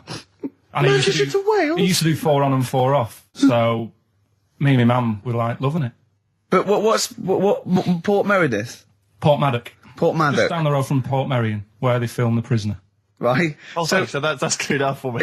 Yeah, Location-wise. So what did you do then? You were in this little 2-berth caravan on the back of a Cortina estate. Right. Well, what was it? What was the car? I want the. What was Granada, full Granada. it? Ford Granada. What we talking? 1980. Yeah, 82, 83, 80, right? 84, 85. Okay. Jeez. And you in the car down there, Park up. Yeah. What was it? What was Port Meredith? Port Maddock. Port Maddock. Remember Ruth? It's just, Oh, yeah. it's just a holiday camp. Yeah. And had an arcade and a beach. I was loving it. Yeah. But, so of the 52 weeks of the year, let's assume, I don't know how many weeks you take off normally for holidays anyway. Let's just say, I don't know, you go to school 45 weeks of the year maybe? Generally, most kids? No. Bit less. Bit less than About that? 42. How many weeks would you say you actually spent in school? Well, how many weeks do you have off for summer? Well, we'll work that out. That's what About I mean. 6 off for summer, about 3 for Easter, about 3 for Christmas. Put it this way, I'm surprised I'm not Welsh, to be honest. Right. So there was there more than was in Manchester. Did the school authority not come and check you out? No, they didn't. Didn't get Manchester, I suppose they didn't care, did they? Not really. Yeah. They're lucky you turned up at all. Why did you just turn up for the last day when you could take in your best toy? Did you know that when you could take in any game? Just play with everyone else's. Why, I break my stuff. Sure. Yeah. Yeah. No, that's a good Well, this point. answers a lot. This does answer a lot. The fact that you spent most of your time on the beach as a kid. Teachers were no good at my school. We were talking about it yesterday. About So you were teaching them a lesson by going off in the summer. Yeah. Anyway. And did you go to university? No. No. Did you go to sixth form or college? No. When did you leave school? When I was about 15. Right. What, you just went on holiday and didn't come back? I just got a job early, didn't I? Cause Where was it? Port Maddock? Get in there. No, I was a printer. BM Print in Trafford Park. Well, that's great. That's a little interview there. Yeah, little next, there. I'll be interviewing Steve Merchant. What are we playing next? Bit of elbow. Oh, this is fantastic. This is Elbow. Bread. Make it with you. Great track, isn't it? It is a good track. You can't argue with that. I think Bread defy slightly my test, don't they? The ladies and gentlemen, please welcome to the stage. Because Bread is a pretty awful name, and yet obviously they were very successful. Oh, they're pretty big. I think they. You're not confusing it with the sitcom. I'm afraid with I often Joey. do. I always associate Right. the two, and that's never a good thing. Yeah. Game's getting hard because someone's dealing you a losing card. Was that recorded by Bread? I think so. The cast of, yeah, I think so. Yeah. Right. Win it. So the game's going, yeah, something like that. Yeah. Bread. Bread. I bet you there. look at his face lighting up. Did you like Bread? You tell him an Aesop fable, he's not alright. interested. You sing the theme You're a to bit- Bread. Yeah, little manx like the scally sort of scouse Yeah, sort but of ways. Manx don't like the Scousers. Why not? Why can't they live Just don't. together? Why I can't they all tried. live together? I tried, and then when I went to where's that place they have flies the size of you can't get them in a matchbox. Well, most newsagents don't put flies in matchboxes. What do you mean you can't get them in a matchbox? You mean buy them at a tobacconist's? No. I remember being there and thinking, God, the flies are big here. What? I can't remember, but anyway, there was a Scouse bloke there. What, a country? Or Yeah, abroad. Right, okay. Flies are massive. And there was a Scouse bloke there, and I was quite happy to let things, we don't get on, but I was like, I'm on holiday, we're in the same town, let's get on. Yeah. And he couldn't stand me. Name was Alan. I think he lives in London now. Couldn't be doing with him. What did he do? He just was like, I bet you like Man United. And it's like, well, yeah. And it's like, they're rubbish. And going on about, my town's dark. It's like, well, when did you go? If it was the winter, it would have been. Yeah. He's an idiot. Well, I'm glad you got that off your chest. I've never seen Carl like this. He was annoyed there. I tell you, Alan, if you're listening, you Yeah, really get in wild touch, Carl. man. You do not want to get on the wrong side of Really wind him Pilkington. up. Anyway, Because- that's pretty much it, isn't it, for this week? That's a lot. It is indeed. What's your song? Yeah, song for the ladies this week, taking on from your Bread, really. Same kind of low, acoustics kind of sound. It's Kings of Convenience, Toxic Girl, beautiful track. Just got time for this. Bye-bye. See you later. See you next time. My favourite suede track of all time there. Well, that's nearly it, Carl. Right, what's your last Room 101? Oh, God. It was holidays. Holidays. You want to put holidays in Room 101? People who are sort of annoying on holiday. Oh, yeah. Do you know when you go away? Oh, yeah. It's sort of touched on this before. Is this going to be the Scouse guy? Yeah. Go on. Oh, it's so long, though. I mean, it was a holiday when we went to Tunisia. And the Scouser pissed you off. Surprise, surprise. Yeah. Yeah. But the annoying thing was, when you go on it was a cheap holiday, and like the lesson here is, if you want a good holiday, you gotta like spend some money. Yeah. And we didn't on this one. We spent about, I don't know, 400 quid for two of us for like a month or something ridiculous. And we got there, and you get to the hotel and you go, we have made a mistake. It's a ropey hotel. You can tell like the blinds and stuff as you walk in, they're all dirty and stuff. You think, well, let's make the most of it. Let's not get down about it. It's a holiday. It's for a rest. And you try and make the most of it. And we had to meet. Do you know, like you have one of those things where you get to your destination and the rep says, right, go and unpack your bags and that. Go and sort yourself out in the room. And tomorrow morning we'll meet up at 10 o'clock. And I'll go through, the best sort of place to go for camel rides and, the best deals I can get you. That sort of thing. Can anyone here walk like an Egyptian? So she says, right, tomorrow morning, meet 10 o'clock in the discotheque. So we get up and we have breakfast, and it wasn't a good breakfast. The kitchen was, like, bit horrible. The food wasn't good. And it was run by sort of midgets. What do you mean it was run? Not there's anything wrong with that. There was little fellas running around, and the annoying thing was one of them sort of started to fancy my girlfriend. How did he manifest his affection for No, you're not saying there's anything wrong with midgets, though, are you? Just saying it was strange that there was... Yeah, but even midgets shouldn't be cutting in on Karl Pilkington's territory. I know. But it's also that thing of, they've got little fingers. And it's sort of... God, I'm so sorry. No, I'm not. It is a bit of a phobia of mine. Okay. Do you know what I mean? They are nice people and that. Sure. Oh, God. But the annoying thing is... So what was he doing then? How did he... I don't understand how he was chatting up your girlfriend. Was he crawling under the table so you couldn't see? He just kept... Whispering to her from underneath there. Stop it. Just sort of, Wait, I don't want to get a complaint on our last show. There's not many midgets. What's going to happen? Can we just finish this and start up again in a couple of months? Oh, yeah. So if you want to know more about the midget theme restaurants, then we'll talk you in 3 months. Yeah. It's just... No, that's fair enough, actually. Oh, You're yeah, absolutely right, sorry Karl. about That's this. your producer's Listen, head on. we'll see you in about a really... it's been a pleasure, truly, and thank you for everyone that wrote I've got you letters. Have you really? I've got you both a present, right? Oh. I got Ricky, do you know, like we've done fables and Yeah. stuff? Right? Yeah. This is like Mr. Ben. Oh. This is brilliant. Yeah. Right, and it's like little fables that Mr. Ben goes on. Oh, fantastic. So I want you to learn something from that for when you come back. Okay, brilliant. That's lovely, I'll tell you Karl. one of the stories I read this morning. It's brilliant. In fact, when you've done with it, give it me. Yeah. Because I haven't finished reading that. Okay. Thank you, Karl. And for Steve, a little chat-up lines. A little book of chat-up lines. That's fantastic. That's great, Karl. Well, we'll see you in 3 months. But carry on emailing Karl. Cherish Karl Pilkington. He sits in a little room by himself, so keep him in touch. And we'll see you in August. We're going to leave you with something that we all love. This is There Is a Light That Never Goes Out by the Smiths. Very apt, I think. Goodbye. See you later. Yeah, but anyway, he'll be back shortly, I'm sure. He phoned me. His dad's ill. His dad's in hospital, so Karl went back to sort of look after his mum. And he was so sweet. He said, "I'm back. I'll just drive my mum around." He said so unbegrudgingly. He just went, "It's like old times." And I said, sorry to hear that." And he went, "That's all right, yeah." I think it's going to be fine. And I said, "How was your holiday?" He went, "Yeah, it was good. Except it was a nudist beach, so you tell me." I went, of course it was. I went, "What do you mean?" He went, "Well, sitting on the... I don't know why they have to do it. I don't know why they have to do it. Why do they have to do it?" He went, "Suzanne said they think there's nothing wrong with it, like being a transvestite." Right? I went, "I love the fact that your girlfriend has to tell you what's wrong and right in the world." And he went, "Well, we're walking along the beach, fella coming towards us with knob out." I went, "Oh, what's going on here?" Right? And he said, and because it wasn't all nude, he's walking round, he's stark naked, and he wants the freedom of that, but he's got a big rucksack on his back with his clothes on just to get changed. He went, "So what's the point in that?" Right? And I went, "He should just carry the book." He went, "What, and covered it up?" When he went, "Oh yeah, good idea." See? He went, "But I wasn't happy." He says, and that was the first day, so we didn't go there again. I can just imagine his little face. Yeah, just going, "All right, gobsmacked. That's out. Yeah. That's out. What's that doing out?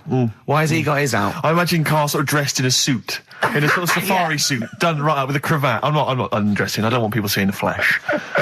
That's for you, love, and no one else. But I love the fact that it's going, goes, "Karl, they don't think there's anything wrong with it. They're just happy that way." and he in his own mind just goes, "Like being a transvestite." He knows there's nothing wrong with that. I'm always a little bit suspect about people who like walking around nude. I think you meant transvestite. No, nudists. What? Hold on. Can you be a naked transvestite? What are you then?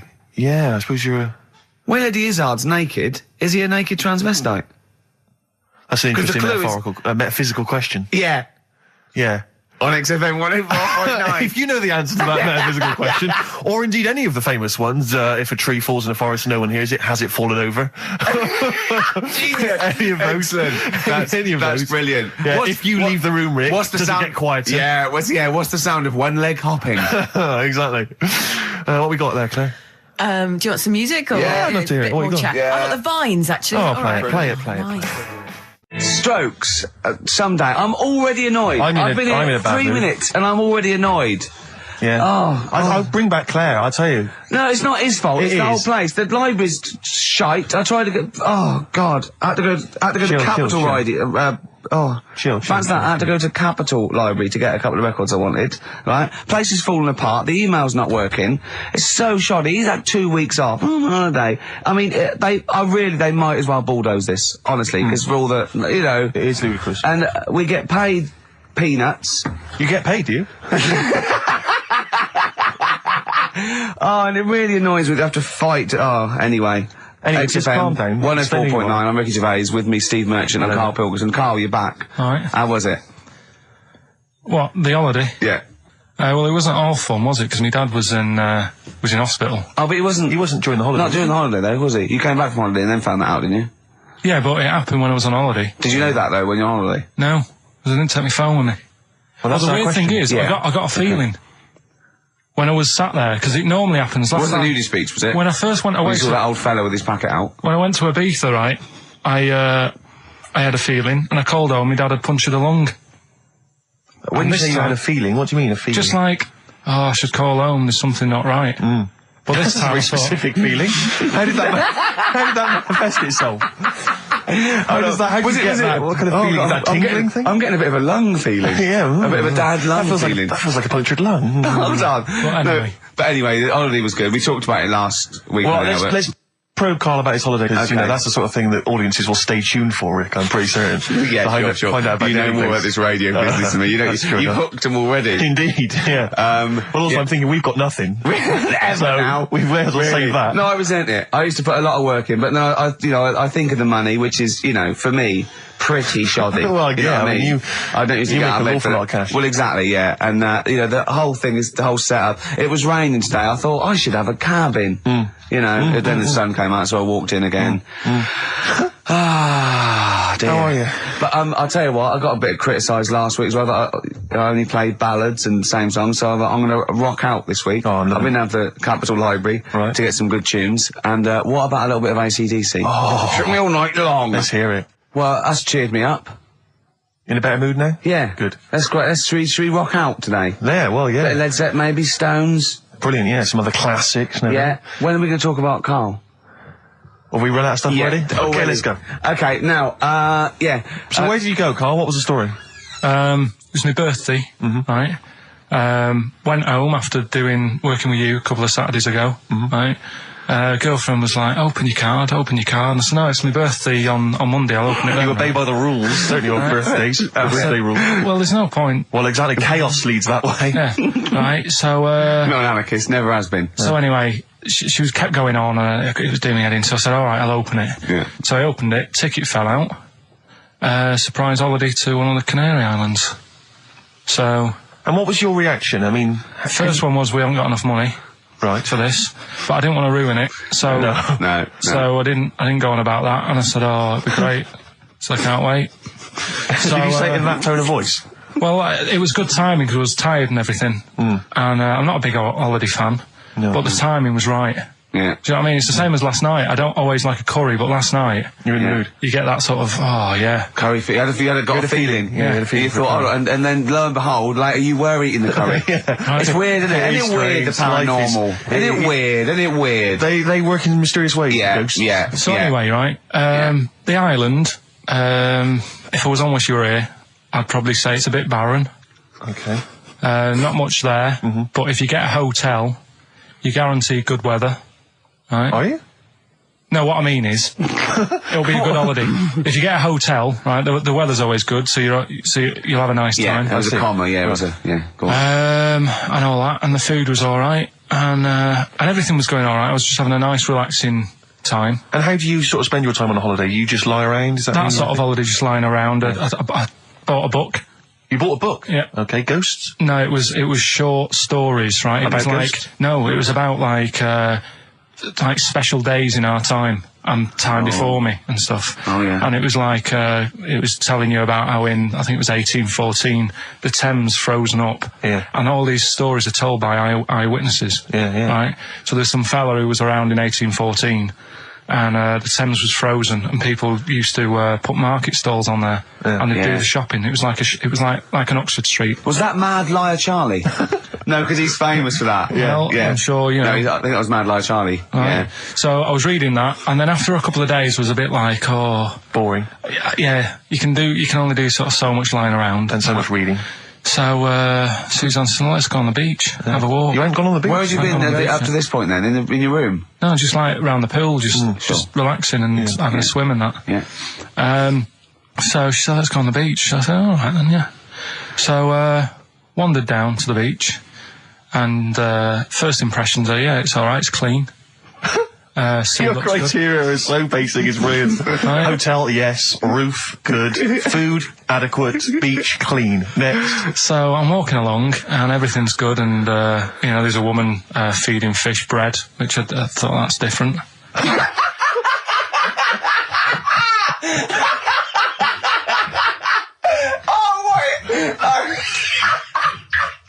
I love that. He likes originality. He loves a bit of originality. He was feeding fish bread? This woman was there, like, up to her knees in water. Yeah. And she was stood there. Was that a sea? Chucking, Oh, right, good. chucking this bread, and I thought, what's she doing? And I stood there and watched for a minute, and there was little fish coming up, having the bread. I thought, So we carried on walking, and everything's going well, and then this fella comes towards me. Everything's going well.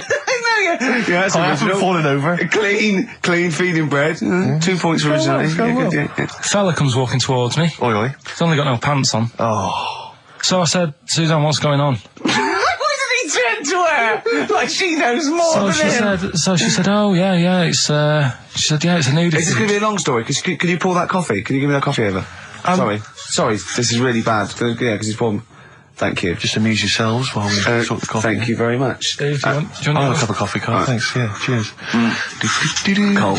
Right, good. Okay. So... Great. Thank you. So she said, yeah, it's a nudist beach. So I said, well, why, what? I said, we're all it's all mixed up. Normally on a nudist beach, it's a nudist beach and you don't go wandering on there when you get your clothes on and that. So it annoyed me a bit, because there wasn't any signs. So this fella's getting closer. Well, the knob out was a sign. Yeah. Right, so he's getting closer. And he walked past me. It was an old fella. And he walked past and he had a hat on and a little pipe. And a big rucksack on his back. Right, so he got me thinking... Not strictly naked. I'm walking along and I'm thinking...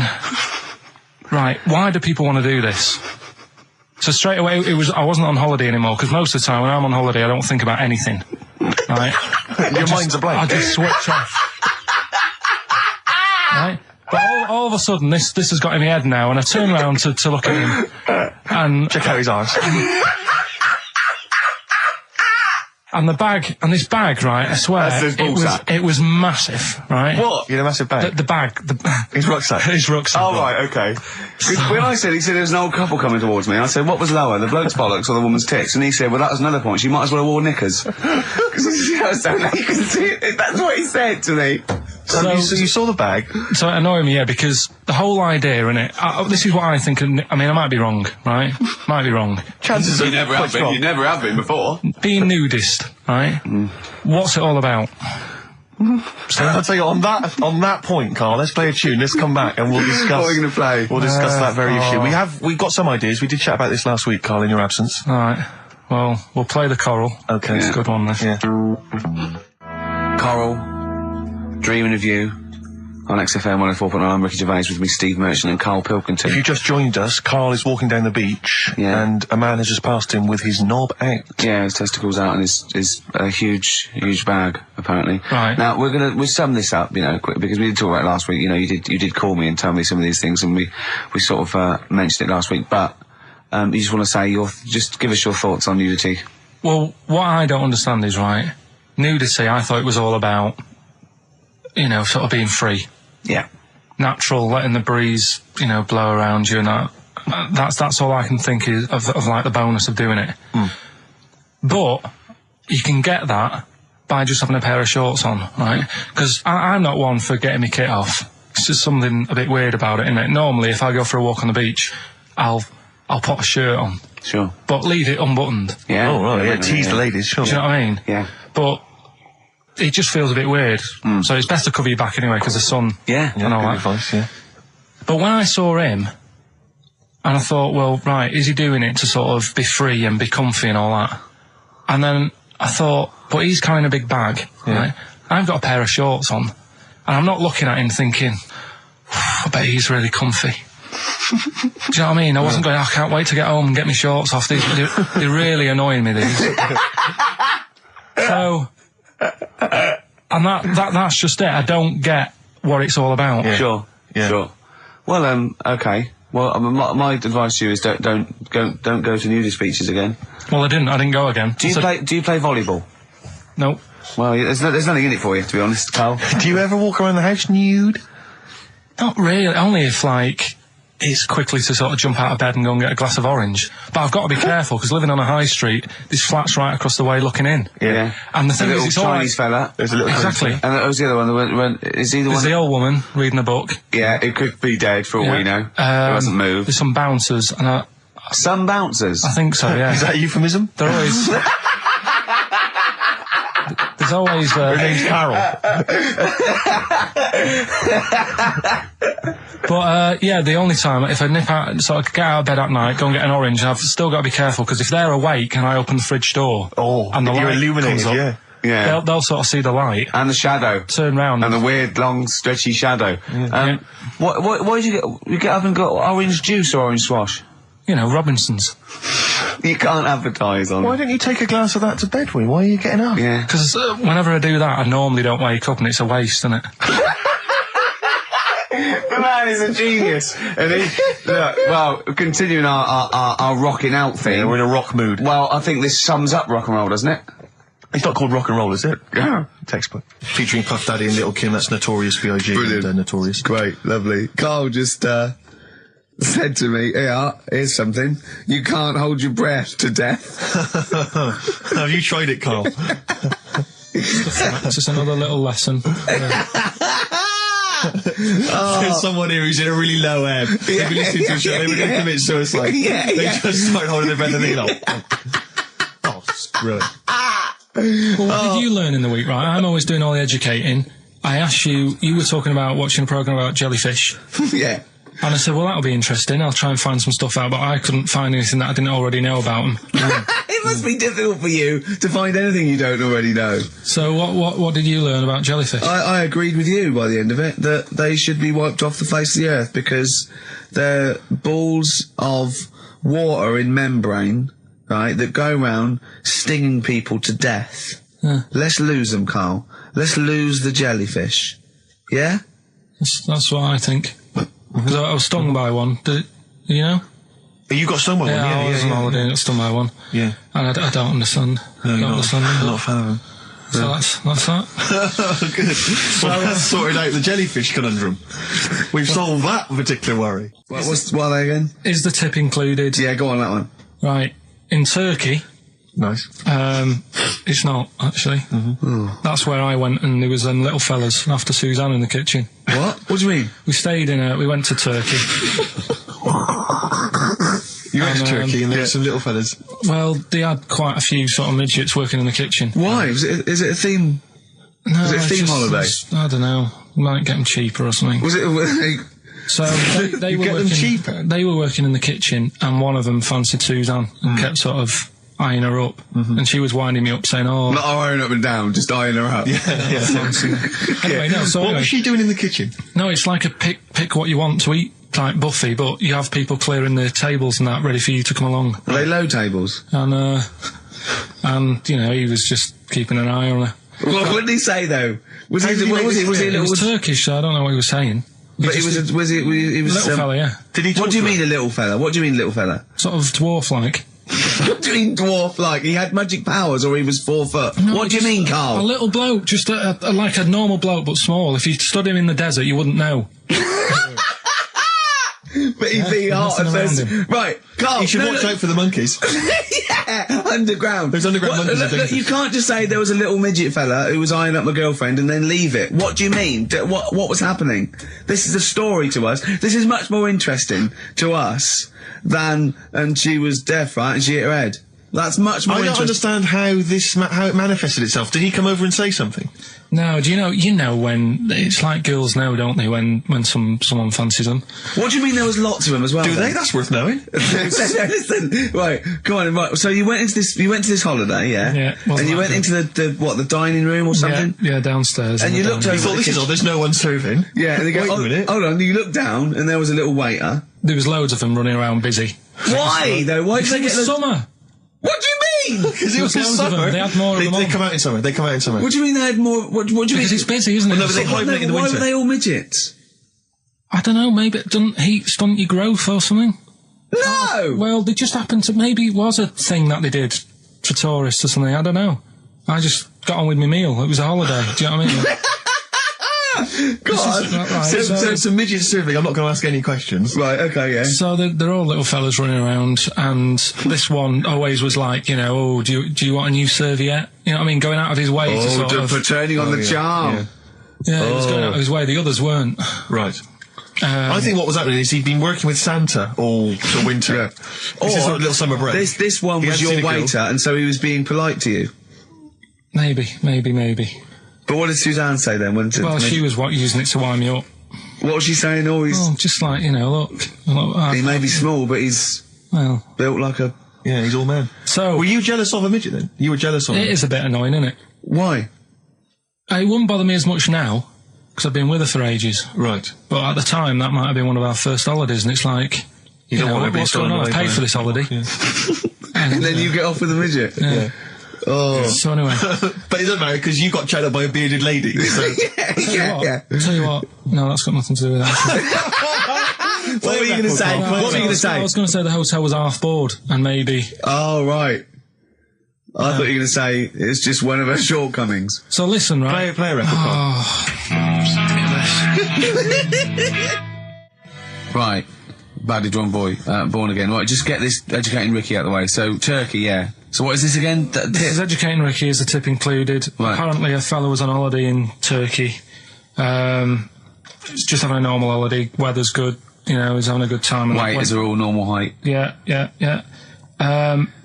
He's having his meal. He hears a load of screaming going on in the kitchen. No. Has his girlfriend wandered in there?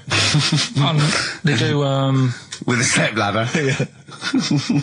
the circumcised people in the kitchen, and apparently... What are you talking about? Whoa. Slow down. We were Sorry, sidetracked there for a minute. what are you talking about? Well, I'm just excited about two things at once here. One, they circumcised people in the kitchen. Two, I guessed it was someone losing the end of their knob. He did, yeah. I started thinking like Karl Pilkington. Extraordinary. That is amazing. Apparently it was going on. It wasn't just a one-off either. Well, when I say a one-off, I mean they did it more than once. Yeah. Right? And there was... it was there for a week, and apparently the first night it was quiet, and then the rest of the week, every day, it'd be like having his breakfast, or even his lunch, or even his tea. Yeah. Right? He'd be doing it all day. Oh. You'd be hearing Lunch and screams. breakfast, fair enough, really. But but circumcision at tea time. Don't do that. And apparently it's a tradition over there.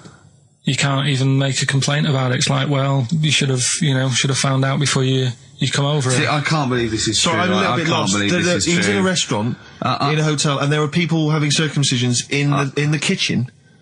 Yeah. Is that right? I'm even worried that we're bordering on the racist here, suggesting that is tradition, that Turkish people cut the end of their cocks off in the kitchen Yeah. at meal times. I think you're wrong, Karl. This just sounds ludicrous, Carl. No, I don't think it happens everywhere. Right. I think this Just in Oh, particular this at this restaurant. hotel. certain places, Certain hotels. certain hotels. What, is it like 2-star? Yeah. Why did he go to the Foreskin Inn? It was his own fault, wasn't it? So that Sorry, that's it, is it? Have they closed? Sorry, no, wait. That's the story. You educated me, right? Once a fella saw some Turkish people cutting the tip of their knob off in the kitchen. Thanks very much. Thanks very much, Karl. Got any more? Well, there's things you can learn from it. Either don't go to Turkey, No! don't have calamari when you're over there. Oh, Carl, you've done it again. Well, Carl is our sort of, I say producer, but he's the one that pressed the buttons because I was Dog's too... body. Yeah, but I mean, it was just because I was too big to run the desk. Yeah. Too like important, I used to have to do. Literally too big. You couldn't get there. Yeah, and then we discovered that, you know, he looked a bit like a boring sort of, alright, yeah, but then when we sort of, you know, poked him with a stick, he came up with, he doesn't realise, but some of the I think, some of the funniest extraordinary things I've ever heard. Say hello, Carl. all right. Yeah. Well, classics, I think, so far, that have gone straight to the list include, have you ever used a Y front correctly? Yeah. Brilliant. You never see an old person Eating a Twix. eating a Twix. These are sort of things. He's back on his campaign to get rid of jellyfish. Why is that, Carl? Oh, did you see the paper yesterday? Go on. There's a jellyfish, right? It's about 15 foot long, about 5 foot wide, and there's a fella swimming next to it, and the paper's going, oh, look at this we've found. There's loads of them in Japan. Yeah. And it's because the water's getting hot, so it's making jellyfish really big.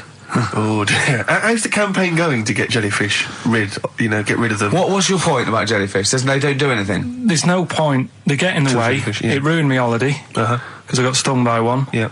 But you think the same thing about Liverpudlians, and we can't just go around, you know, wiping out things that ruin your let's holiday. do the jellyfish first, and then we'll move on to the Scousers. Yeah. But, Yeah. Beautiful day. You too, to kick off the show, Steve. Absolutely. The Ricky Gervais Show with Steve Merchant. Hello there. And Claire Sturgis. Hello, Indeed. boys. Carl's ill. Well, he's not here. I mean, I never believe people when they're ill. I think they're always malingering. I never take any days off work. I just think you can drag yourself in unless it's life-threatening or... To be fair, Rick, can I just stop you there? It's not so much that you take days off as you'll just suddenly decide around lunchtime that you've overeaten and you need to go and lie down. But I'm my own boss. With a cold compress. Yeah, and but a I'm my Swedish own... masseuse. I'm my own boss. Yeah. So it's not so much you take days off. It's not so much you take days off as you never actually do a full day's work. Yeah, You actually exactly. prevent that I never take that hour and a half off a day. Exactly.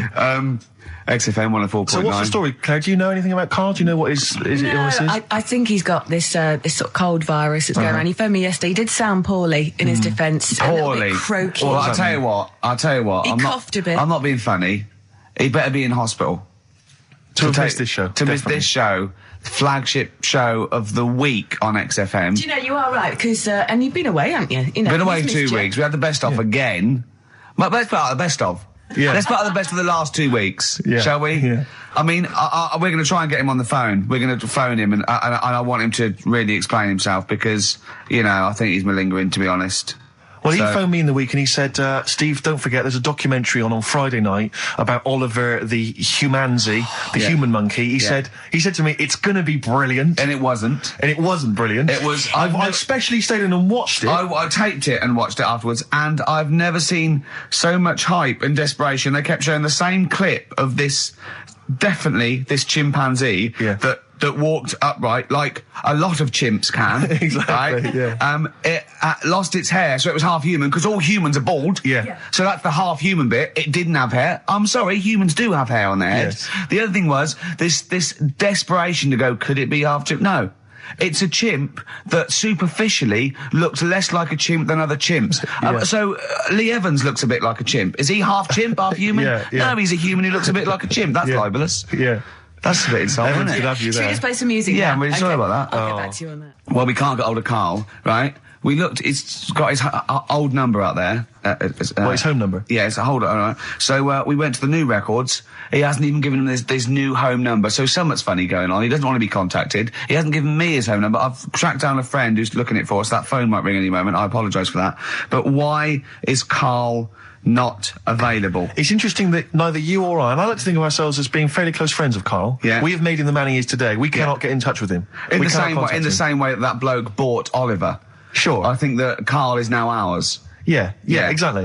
Well, exactly. I think very much that's true. Yeah. Karl is very much like a humanzee. If we're going to lose contact with him and find him 5 years in a circus in Manchester. Exactly. They're doing experiments on him. Yeah. We can't figure him out. Yeah. Well, there's something wrong with his looks like a human, but he acts like because usually humans stand upright. Yeah. And Karl likes to walk on all fours whenever he can. Yeah. He's not interested in other human women. He's only interested in apes. Yeah. It doesn't make sense. Oh my God. And he's bald. He is bald. Oh, look, there's as much evidence for Karl being a humanzee as Oliver. Yeah. I think there's more. And, well, Karl barely walks upright. I know. Scared of fire. Yeah, I know. It is interesting, isn't it? Oliver was built, wasn't he? Yeah. I don't know. Why were you looking, Rick? I'm interested that you I couldn't. What your eyes were kind of uncontrollably drawn Steve, towards they were his. just there. No, I didn't see anything. I was just looking at his face. No, sorry, Rick, but if there's something you want to get off your chest. Yeah, and that was the human part of it then, was it? Being built like that? Because that's humans, but... Yeah. Although Karl's is very tiny and hidden behind. And I've noticed something else as well. He's got a big red arse. That's true. Hasn't he? Yeah.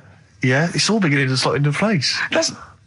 And I've seen him climb up a cabinet and eat a banana as well. Just over lunchtime. And peel it with his toes. It's all coming together. Yeah. Right, we're going to track him down because he's malingering. He's definitely Yeah. I'll tell you what, he's at home now in the garden swinging on his tyre. He's not ill.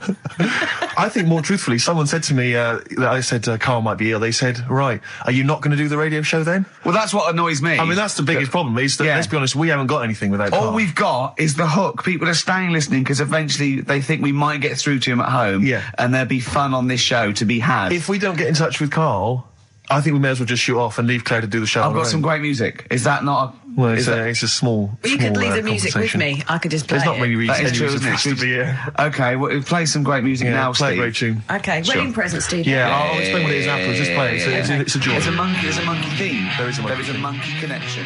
Call in if you know the answer. Another classic there from Oasis, Supersonic on XFM 104.9. Ricky Gervais, Steve Merchant, Claire Sturgis standing in for Karl. But where is Karl? Where is Karl? So we've failed to get in touch with him at home. Well, look, he doesn't want to be contacted. He's turned every phone off. He hasn't given the XFM his new home phone number. He doesn't want to be contacted. I can't believe he's not listening, to be honest. So you think he's listening now? Yeah, he listened in Manchester. If he's not listening, he's out and about. I mean, has anyone spotted Karl? What's your message to him, Rick, if he's listening? Call up. Anything else more sort of... Call up or you're fired. Okay. Any bad language you want to use? Obviously, you can't really swear. I can't really say it. What sort of words? I mean, the F word, would you say? I'd say the F word. I'd call him a twat. Would you use the P word? I'm thinking of prick. Prick, yeah. Okay. Definitely use that. Not on air, but sure. I'd call him a stupid tits? Little prick. Would you just say you're a tit? Yeah. Okay. Yeah. Okay. All right. You stupid little bag of tits, I'd say to him. I mean, privately. What about the MF word? Because that's pretty intense. That's pretty hardcore. Do you think that this is not appropriate now? Do you think that would be too extreme? I'm worried if I use that and he was genuinely ill, sure. I'd feel a bit of a C word. Cop, sure. Yeah. Cop. Yeah. Because I wasn't thinking of that C word. I mean a male bird. Sure, because we've got into trouble with that before. Meaning penis, and we don't mean that. Yeah, we definitely don't mean penis. But if anyone out there, sorry about that. There was a discussion about bad language. We weren't actually using it. But if any of you out there do see the little twat, get him to call XFM immediately. Yeah, and likewise, if you're listening, Karl, you cheeky MF, well, you sexy MF, as Prince once said, then give us a ring, because we'd love to talk to you. We just want to find out how you are. Just call in, and we know you're listening. Little Amy Man, Red Vines. Brilliant. Lovely track. On XFM 104.9, Ricky Gervais, Steve Merchant, Claire Sturgis, in for Karl Pilkington, little... He hasn't called. He may be really ill. I'm feeling a bit guilty. How ill is he, though? I mean, do you know what I mean? How ill have you got to be to not be able to make a phone call? Honestly, Juan on XFM 104.9. Right, I just called Karl again. I've been calling him all the time, trying to get through to him, right? He's changed his message, so he is listening, and I've got proof. So can you just call the number, Claire? Yeah. Right, call this number. Now listen to this. This is really annoying. We should tell you now that this is not an amusing sketch or setup. No. What's happening there, Claire? Not quite happening for you? No, it's all right. We'll try that again. Try that again, Claire. Yeah. I'm livid now. I'm genuinely annoyed because you'll see, when you hear the message, you'll realise why. Right. Okay, right. Let's try again. I don't know who he thinks he is now. I'm beginning to wonder if his minor celebrity is going to his head. All this nice write-up in Heat magazine. Yeah. It's changed him. Richard Anderson, incidentally, has emailed in. Go on. Dickers Anderson. It's not happening, is it, there? Is it? Why not? Because I'm a bit stupid. Why Because I can't work it out, can I? Can't figure it out. How would you call someone normally? Well, normally I just pick up the phone and dial it. Sure. No, I don't then mean... get- you No, know. I mean... But it's like I have a problem getting it through the desk. I tell you what, can I play an ad break and practice? I'll pretend this didn't happen and then Do come you know, back in a to weird you. way, it's like It's like Carl's having still Carl. here. It's like having Carl. Play the ads. I'll get back to you. Bit of Snoop. Never... And when did a bit of Snoop ever hurt anyone, Steve? Absolutely. Never, Right. I don't think. Okay. Carl's away. He pulled the wool over Claire's eyes. There's a few people out there that believed he was ill. I knew he wasn't. In fact, at one point I thought, maybe he is ill. His message on his answer machine has changed in the last 5 minutes, and listen to it, and this is evidence that he's not ill. Right. Okay, here Don't we like go that. then. Yeah. You don't read out. Anderson, Richard Anderson, I should just say, has got in touch. Okay. Here we go. Hold on. Oh, Claire. No, I can do it. Just tell All me right. Anderson. This is ludicrous. Yeah. Sorry I'm not in today, but not well on that. No more Rockbusters. I think that's what's affected me. It's got me down a bit. So he's joking. Yeah. The doctor said I'll be back swinging on my tyre in no time. So See you later. he was listening. He's clearly listening. So he was listening because we said about swinging on We the see the side. message. At any time. Right. Carl, call me. In fact, I'll tell you what, we'll play a little game. Carl would appreciate this. Call me, Carl, or I'm going to give out your number. What's the first 5 or 6 digits, Claire? Well, it's 07968. 07968. Okay. Phone now, Carl. Start calling now. Right, give the next number, Claire. You said Give the next number. 1. Make a One. note of this, because Okay. if you want to call Carl yourself... 07968, and the first number to be given out is 1. He's not ill. How do you feel now, Claire? Because he's made a fool of you, because you believed him. I actually He's felt made a really monkey out of sorry you. for him Yeah. last night. But now, passed out, I feel a little bit let down. Right, okay, so we give a number out every 5 minutes until Carl calls, because we know he's listening now. He's taking the piss. He's not ill, obviously, you can hear that. That was as long as a link, so he could have been here. He could definitely call. Are we leaving this message? Is this a message we're still leaving on his phone? Yeah. We're still leaving it. Good. Yeah. Good. Yeah. Why don't we leave the rest of the show on his phone? Yeah, As a yeah, message. leave it up. He's got to yeah. listen through it all so he can delete it. Yeah, exactly. And the other thing, of course, is that he's not going to get paid for this. No. So he's thrown away 80 quid. That's 80 right? pounds. Now, in Manchester, that's a week's wages. So Easily. he's obviously been spoilt. For all his mank charm, he's down here, he's living the life of He riding. thinks 80 quid's nothing. He thinks 80 quid's nothing Up there, already. you could be buying you could buy yourself your own horse. Yeah. You yeah. could probably get yourself a deposit on a flat. I'd have thought so. Up I'd there, have thought so, easily. yeah. And so, or sun lamps because it's always dark. Yeah. He could go mental up there. Now, Dog piece of string. So what's the first few digits we've given out? 07968. Yeah, That's and the then code. and then then we've got one. Okay, we give out a Another number, of Carl's phone number digits. So take that down because we love calling him. Should we have a little bit of feed or Let something? me just tell you what Dick has said. Yeah. He said, Richard Anderson, he also said, P.S. the show's still rubbish without Carl. Still rubbish without Carl. Now, is that a compliment? It's still rubbish without Carl, which suggests he thought it might be better without